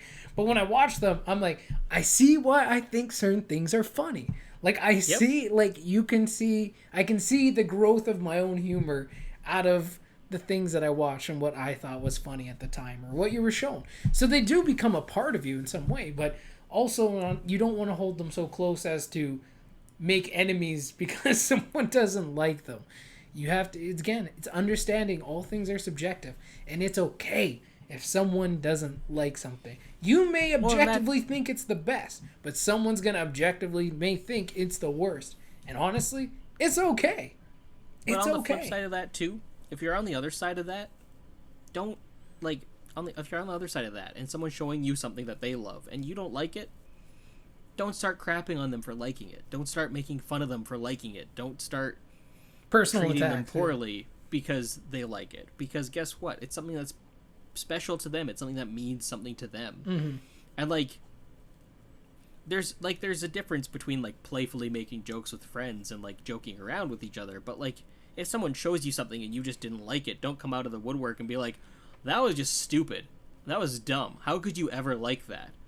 It might not just have been your thing. It doesn't make it. It's with humor. It's a big one for me. It's when people don't understand a joke, or they don't get a joke, or they don't connect with a joke. Yeah. And their immediate go-to is to say, well, it was stupid humor then. And it's like, no, it's not stupid humor. It just didn't resonate with you. That doesn't make it stupid. It's just not your thing. Mm. Right? And that doesn't make them any less intelligent for not connecting with it, right? For not, or like, it's like sometimes you just don't. For finding like, for it me, funny. there's jokes. Yeah. There are jokes I don't get. There are jokes that I don't comprehend until like way down the line, until I've seen this other thing, and that's fine. But it doesn't make me stupid. It just means I don't have that same walk of life. It means I don't have that same like. Well, it's the same connection viewpoints, to that right? joke. Yeah, absolutely. Exactly, and I think there's such a knee-jerk reaction to call people and things stupid when they don't get it or when they don't connect with it, and there's such a dismissing of it. Like there's such like a, it goes both ways, because there are people who are dismissive of people who don't get the things that they like, but then there are people who are dismissive of things they don't like because they don't get it, right? Like they're like, oh, well, this is like it's just so. To me, that's where it becomes kind of narrow-minded, and it's about not trying to there's not the effort put into trying to understand why someone might like it. Because at the end of the day, there's nothing wrong sitting there saying, like, you know what, it wasn't my thing, but I can see why you liked that. Yeah, yeah. There's nothing wrong with saying that. Like, because maybe it isn't your thing, but if they're genuinely enjoying it, you shouldn't try to convince them otherwise. Mm-hmm. Unless it's Rogue One, then I will always try to convince people otherwise, but that's a conversation for another day. Yeah, you said we couldn't talk about that today, Ethan. You said that's a conversation for another today. video. It's going to be a long one. It's going to be an essay. I have it saved, and I have it I sent an email to somebody outlining what I disliked about Rogue One. So I have a bunch of notes I need to go and find again. Well, I don't know, man. You're going up against me. Maybe I'll change your mind. You never know. But well, I can. Well, the thing is, I'm gonna have to watch it. I'm gonna watch it before we have the conversation, because maybe I'm wrong. And at the end of the day, because it's Star Wars, I want to be wrong. I want to go back and watch it, and I want to like it. I don't think it's gonna happen. I just don't think it's gonna happen. Maybe, but that's a discussion for another time. And to your point too, like, I think the comedy and stuff that I like, I'm fully aware it's probably pretty dumb comedy. Like, you don't have to have a high IQ to understand and laugh at the things I laugh at. But but there is just different types of comedy too. Like, I know I work with a guy who loves fart jokes, loves them. Like, all of his jokes revolve around farting or the bathroom. Man, and I'm like, and to me, those are not funny at all. I'm like, I don't get it, man. I just like. Okay. I don't get it. I think there is 100% such a thing as a good fart joke. I think that there are good fart jokes. But when they're overdone and it's only ever fart jokes, yeah, that's when it's a problem. But when it's like I'm trying to think, like, there's a lot of good ones. That the Family Guy one when Peter's going to meet Lois's dad. That one's hilarious. Mm-hmm. Wait, was that one? Wait, never mind. But there was one where Peter... There's a couple times where, like... I guess Family Guy is a perfect example. Like, sometimes they do have fart jokes in there, and they're hilarious. And, was it that episode? I can't even remember. It was, like, one where Peter's like, I'm not nervous. You'll know when I'm nervous. And then he's like, I'm nervous. Or something like that. I can't remember. Well, it's funny. Like, yeah. So, sometimes it is funny. But, like, the greasy stuff. Actually, here to speak more about subjectivity and objectivity and humor, a classmate of mine made a short film in film school. Right.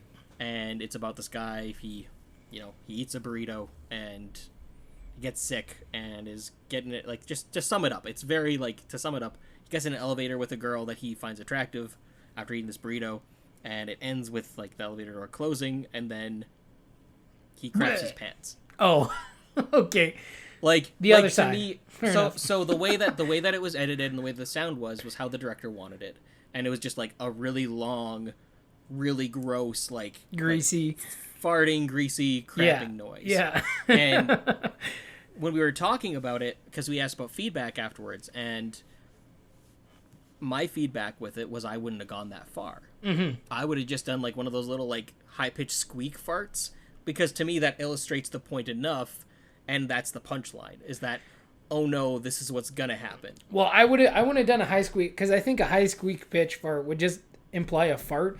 I would do like a like, but like very, it has like sharp, man. But sharp. But to me, it's the idea of like, oh no, it's more of a sound of like we're talking indigestion. about this now. This is the worst case scenario, right? Yeah. But the director, the guy who made it, was very adamant. No, I want this really messy sound. Right. I want this to be this way. And at the end of the day, neither of us. I mean, no. At the end of the day, he was right because it's his project. But also, I was right because if I was to make the project, I would do it differently in my own way. But because it was his, that technically he made the right call for him. Yeah. Right? So it's the idea of, yeah, the joke didn't land with me, but it landed with him, and it probably landed with a lot of people. Mm-hmm. But if we would have done it, or he would have done it the way I suggested, there's a chance that would have landed with a bunch of other people. Yeah, and even but just, it didn't resonate with him. And here's the perfect example of subjectivity. Even like we just talked about one moment in one of your classmates' films. He's doing it one way. You said you would do it one way, and I just said I would do it a completely different way. 3 different ways, right? Because that is the subjectivity of film, and that's right the there. beauty of it, though, right? And that's kind of like, and guess what? None of those answers are technically wrong, except for when it comes to the fact of that it's his project. Yeah. Then mine and yours answers would be wrong because it's not what he wanted to do. It's not his vision. Exactly. Yeah. So that's where he is right in that, to make the decision that he wanted to, because it is his film. Right? Now, if he was a producer and it was someone else's film, then that's where it'd be more up for debate. But because it was him producing, directing, all that kind of stuff, yeah. That's his call. Exactly. And that's... But again, that to me speaks to how diverse humor is with people. How much of a range it is for whether or not it's good or bad. But, yeah. Again, all things are subjective. And when I say all things, I mean art. Comedy. All artistic writing, things are subjective. Films, games, subjective. It just because it ultimately all depends how we're going to view it, how we're going to take it in, and how it affects us at the end of the day. Right? Like, you can have high quality craftsmanship, but just if that doesn't work with people, to them it's not going to be good, and it's not going to work. So, yeah. They're objective to us in our own opinions and views. But yeah, in the overall scale of things, I would say it's subjective. All right, so let's move on to probably a bit more of a simple area of the discussion, seeing as we've gotten all the gray, complicated back and forth stuff out of the way here. What is a movie you have loved or hated that everyone else has had the opposite opinion of you? So this is kind of, I guess, the culmination of our discussion. This is subjectivity. What have you subjectively loved or hated that everyone has had the opposite opinion of you? You want me to go first? Yeah, go ahead. So, there's not so much ones that I've hated, because I try not to hate films. I try not to. And a lot of the ones I dislike, a lot of other people dislike as well. So, one of the big ones, though, for me that I really didn't care for, and I kind of came around in it, but even then I still don't really care for it that much, is Hangover. Like, the original. Yeah, and it, like, when it came out, everybody, and you and our group of friends included, just raved about how great it was. Man, I love the first Hangover. Yeah, I really enjoyed it. I saw it and I couldn't stand it. I was like, this is the dumbest movie I've ever seen. Why did you guys like it so much? And, like, I've watched it since, and I'm like, okay, I can kind of see how it's funny, but, like, it never reached that level of, like, hype that you guys gave it. But to the other side of it, though, because that's basically, it's a simple answer, and like there's not really much to go in on it, because like maybe it was just too hyped for me. Maybe that's the problem, is it was like super hyped for me and it just didn't land. Like your expectations were way higher than it ever possibly could have reached. Yeah, exactly. But like so then on the flip side of this, though, on the opposite side of it, things I loved Tomorrowland and Amazing Spider-Man 2. And I have yet to meet any other human beings who are like, yeah, no, those movies were great. They're like, yeah, they were okay. They were kind of not great at all. But I love them. Amazing Spider-Man 2, I just think it's one of the best Spider-Man movies ever made. It tackles him perfectly as a character. I liked his arc. I like the acting. I like the story. And I love the soundtrack. But a lot of people don't like it. A lot of people hate it, and they think it's the worst Spider-Man movie. And I disagree a lot. I think it's not the. Is it the Are you worst? very middle of the? Are you middle of the road on it? It might be. I would dislike it more than I liked it, for sure. I definitely fall in the dislike camp because I think the movie just had so many issues with editing, with characters, with balance, with like, actually I dug the soundtrack was actually pretty dope. I'm not gonna lie, and it did have some pretty slick moments. I'm not gonna lie there either. But there was a lot of problems with that movie, and that they suffered from a let's set up the whole universe in one film kind of thing, where it's just you didn't need to do that. You didn't need to do that. The weird part about it is that anybody who wasn't in our movie theater, who didn't go to the same showing as me, didn't like it. Everyone who was in the theater with us loved it. So we're like, what film did we go and watch? Like, did we see a different cut than everyone else did? Like, what the heck? Maybe it's just the film-going experience, too. Sometimes that affects things. Maybe, but I've gone back and I've revisited it, and I still love it. How you watch movies. Like, I've revisited it. It's still good. It still holds up for me. But at the end of the day, I don't expect other people to love it. Like, I didn't... Tomorrowland. Yeah, I never saw it. The commercials looked terrible. I was, like, not interested. I really, really liked it because it was a good movie about hope. It's kind of cheesy, it's kind of lame at points, but at the end of the day, it's still just a solid flick. But everyone else didn't like it. I think it wasn't marketed properly, and I also think that Disney had a really big opportunity because, like, the whole idea is about investing in the future. It's about basically investing in people who could actually make a change and make a difference and save the planet. Right. And honestly, I really think that Disney should have then, in tandem with that, which would have helped promote the film, is actually start like the Tomorrowland program where you basically have the scholarships where you can have artists and you can have scientists and you can have these people apply for a scholarship to come and work in California or in Florida or something like that at a Disneyland or a Disney company kind of lab to actually like develop science and develop things that will help and better the future. I think they should have done something like that. I know it's a lot of money and it's a lot of risk, but at the same time, I think when you're releasing a movie that's preaching that, you should really put your money where your mouth is, right? Fair enough. And honestly, I think you should check it out because you might still like it. It might be a little too kiddish for you, possibly. Yeah, that's kind of what put me off about the trailers. I was just like, this doesn't look like it's speaking to me at all. Dude, I'll admit the trailers were bad. The trailers were not good. But I'd say you should give it a chance, even if it's one that me and you watch together when I come home. We can do that. But it's one I still enjoy. I revisited that one recently too, and I enjoyed it. I know there's problems with it, and I know there's problems with a lot of movies I like. There is, but at the end of the day, I can still enjoy them. Like at the end of the day, if a movie just makes me feel good, I'm usually very forgiving on it, right? If it makes like actually a movie that like I didn't hate, but I don't know if I'll ever go back and watch it again is Fury. Like that was the tank yeah, movie. I didn't see that one either. It looked really not bad. It is bad. Really good. It is really, really, really good movie. But it's depressing. It is super depressing, and I'll probably never watch it again. Because like it's good, but it's a hard one to watch. But again, as a war movie, that's 100% what it should be. Right? Because they don't oorah. It's not like a big like, yeah, look, America and all that stuff. It's like, no, it's very like realistic with its problems, and it's not a very positive one. But Well, it was kind of like A Star Is Born. I really liked that film too. It was really good, but the ending is like, yeah, it's sometimes there's films that are like so like hard to experience, and Joker for me was one of those ones too, where I really really enjoyed the movie. Am I gonna rewatch it anytime soon? Probably not, because it's hard to watch. I still have to see it. I still have to see that, and I don't have to see A Star Is Born, but I know how it ends, and I'm not too keen on it. You know.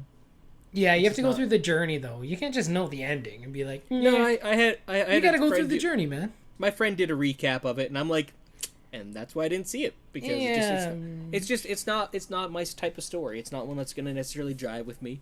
It's that's similar true. to That's fair. like. Do you remember in high school how everyone loved Rent? Yep, I still You- quite enjoy Rent.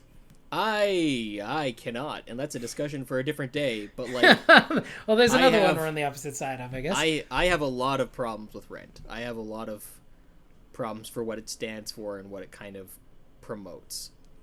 Right? Like it's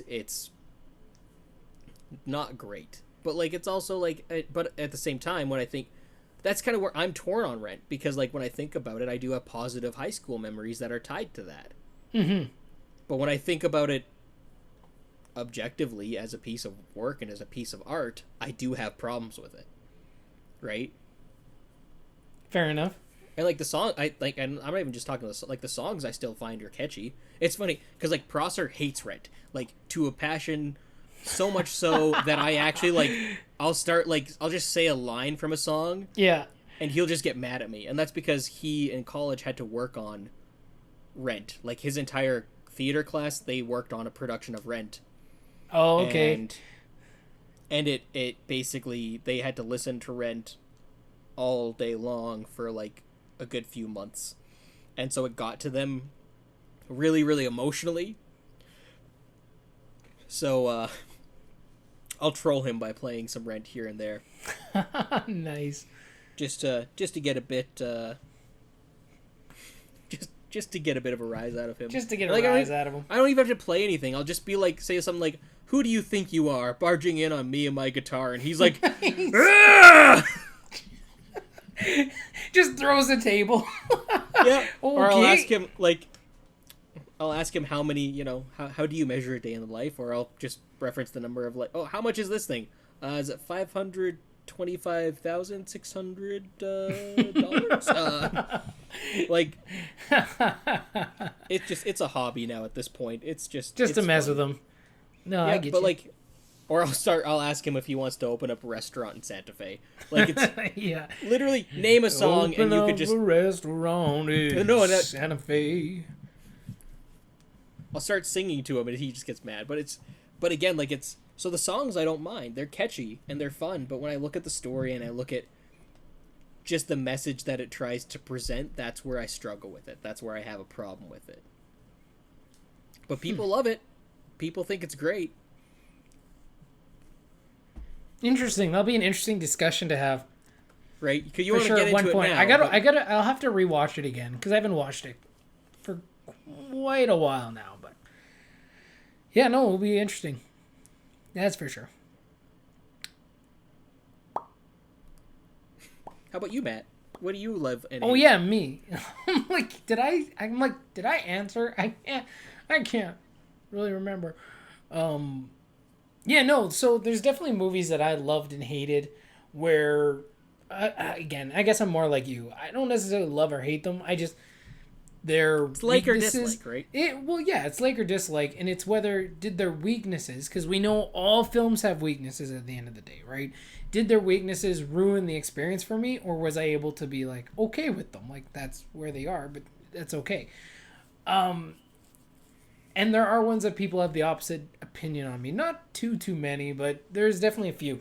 I know Man of Steel is one. A lot of people really, really, really dislike Man of Steel, and I your face, you guys. I mean, you guys can't see it, but he pretty much turned into like one of those pug dogs. Like, I don't know what happened to his face. God. Oh, very problematic. Maybe Big Ed from what was that? 30 Day Fiance. I thought more like I looked 90 like 90 Day Fiance. That's what it is. I can't raise one eyebrow. I can only do both at the same time. Both at the same time. Yeah, I can't raise an eyebrow. It needs to be.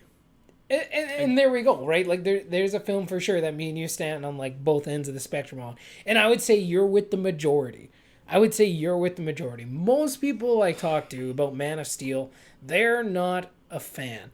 Now, I joined them when we're talking about Batman v Superman, Justice League, but Man of Steel I thought was just a really well done film for exactly what it was. A lot of people have issue with it, I know, because it's not Superman. It's not Superman. It's not even like this is Superman before he was Superman. This is a journey about a person. person. Yes, it is. It's a journey, a very human journey about a person from another planet trying to figure out who they are and where they belong. And this conflict and this idea between the two fathers who want them to do two different things. And which one is he truly the son of? Like, it's just...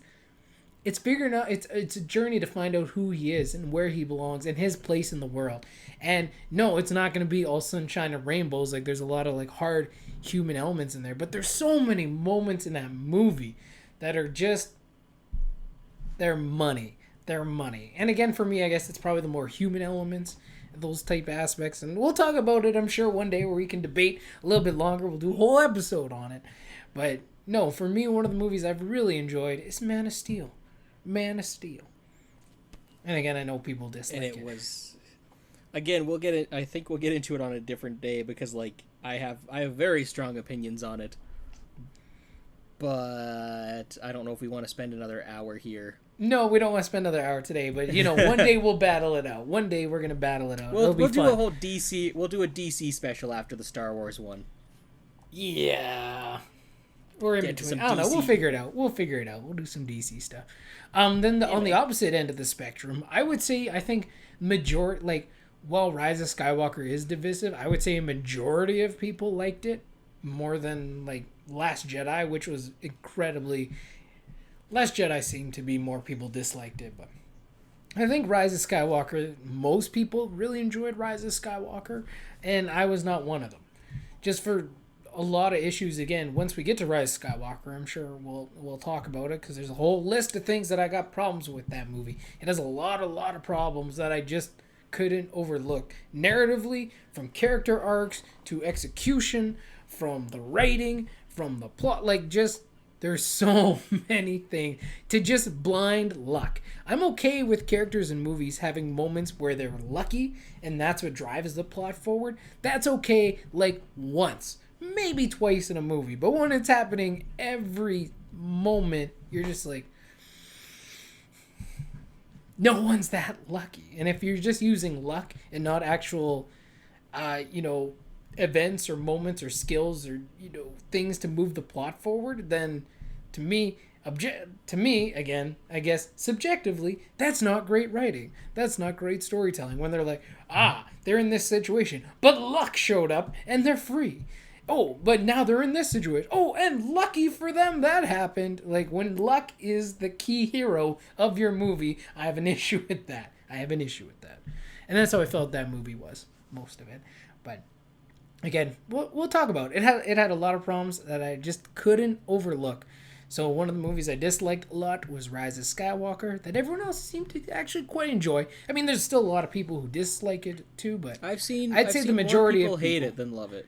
Oh, I've seen more people love it than hate it. That's funny. Maybe that's what we see if you're on the opposite side of the spectrum for that. You'll see the other side. That might maybe they just stick out more. That might also speak out to the nature of human contrarianism, though. Is the fact that you always, I think you always automatically get defensive of your own opinion, especially if you don't have people agree with you right away. Mm-hmm. You notice the other side arguing against it more, and you pick up on that more. Defensive. Yeah, maybe that's something.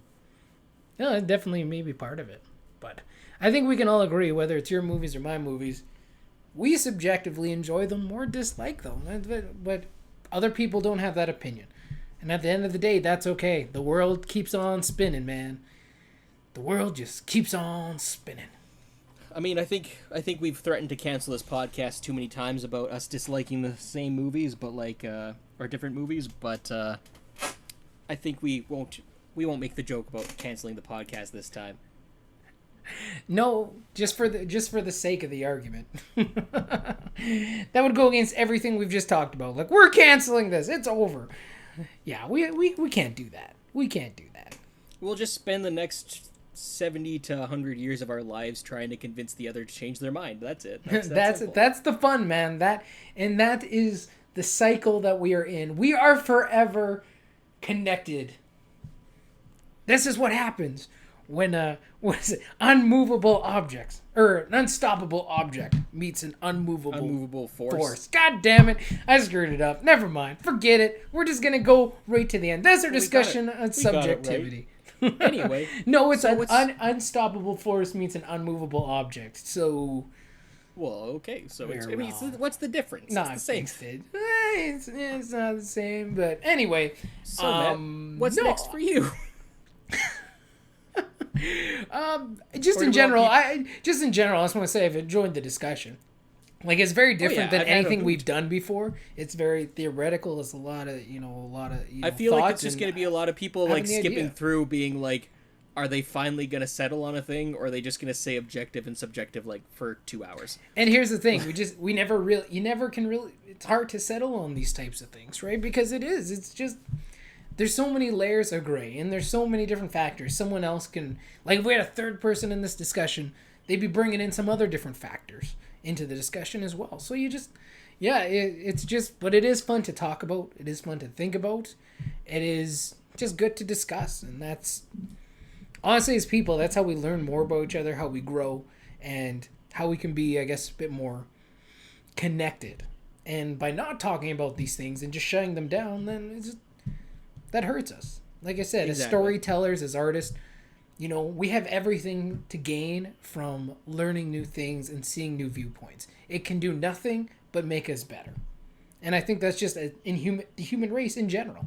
The more we learn, the more we understand, the more we open ourselves up to different experiences and different peoples and different cultures and different ways of thinking and different beliefs and different, people's livelihoods, whatever. The more we open ourselves up to more information, it can only make us better as people and better towards one another. Because we don't have to fully 100% get why someone does something. We just have to be able to be okay with that and accept them too. But yeah, that understanding goes a long way. So, no, man, I've really enjoyed this conversation of subjectivity, of film, of art, of human existence, man. What a great discussion. We even talked a little bit about movies. How wonderful. Exactly. And I think we want to hear from people about their opinions on our subjectivity and objectivity. I think we want to hear more from them. Yeah, absolutely. They know where to leave it. Yeah, you guys know where to leave it. Let us know what you think, as always. And tell us who won. Tell us who won the argument. Was it Ethan or was it Matt? Whose side are you on?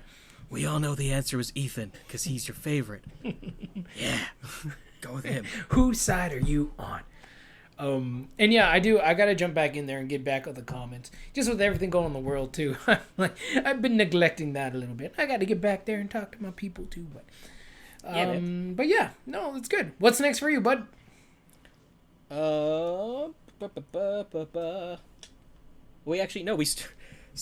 We started watching On Her Majesty's Secret Service last night. Oh yeah, how far did you get into that one? An hour. Well, that's farther than last time. That's improvement. So we'll see. We got to the ski lodge this time. We actually made it to them skiing. Oh, nice.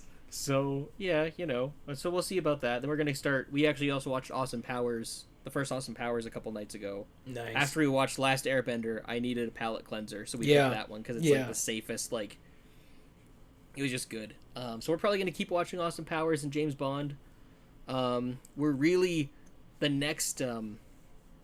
next movie in the Spielberg marathon is Color Purple, which is like 2.5 hours long. So we're really psyching ourselves up for that one. Yeah, you gotta. That one needs a little bit of a workout. Yeah. So otherwise, yeah, nothing super crazy planned. Just kind of going with the flow. I'm actually probably gonna start packing up some movies here in the next little while. Start that process, which that's gonna be fun. Except to organize my stuff. That sounds exciting. I'm looking at about 12 boxes, probably, just for movies. Just Like, for that's- movies. Just for Oh, movies. I got you. Like, I yeah. was gonna say 12 like, boxes for all your stuff. I was like, that's not bad. No, just for You're like, just for film. I'm like, oh, okay. dude. No, it's been a. Well, I mean, I've been collecting since I was probably about 12, if not earlier. So like, I've almost 20 years of collecting, Yeah. and I haven't got rid of any of the ones I bought. Like it's a problem. It's all Like, there. It's all there. My family keeps asking, like, how much money would that be if you spent, like, $10 per movie? And I'm like, haha, I'm not good at math, so I'm never going to be sad because of this. So, yeah, so nothing crazy planned for me. What about you, Matt? What's on the plate for you? Literally just gonna... More Vikings, or... Yeah, I'm on season 6. We watched episode 1, and we kind of got stuck there, because... Honestly, I'm just... Yeah, it hasn't really lost me, but I thought season 5 is going to conclude a bit differently, and just where the plot's going so far in season 6. I mean, it's only been one episode, but it kind of sets everything up, right? Like, it starts giving you those, like, starts setting up the story arc that's going to come and what's going to go on, but it's just...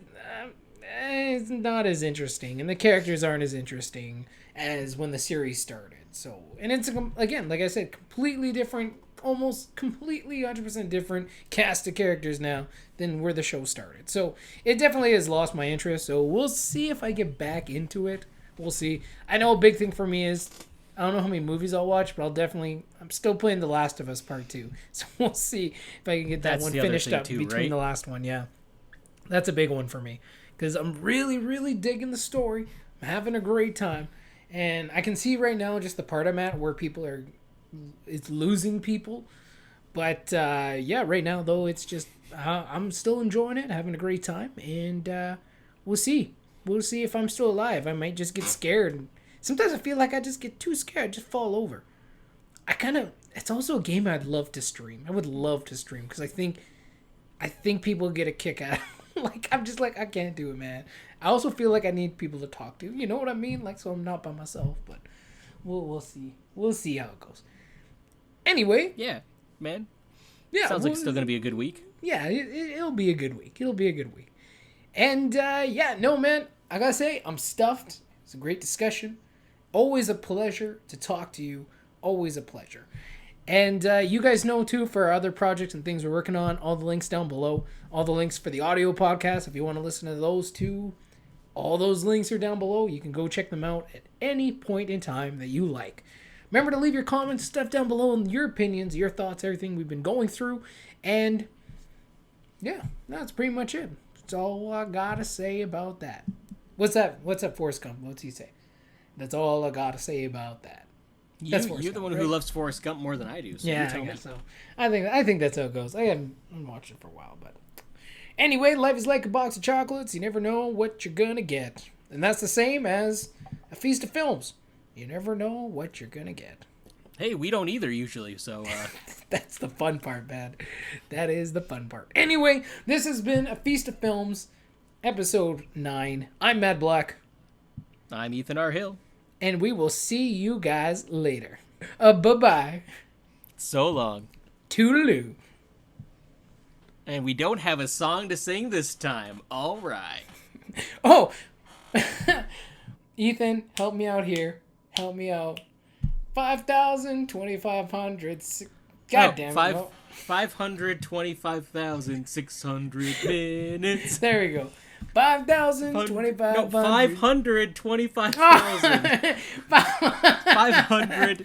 525,600 minutes. We just need to quit while we're behind, man.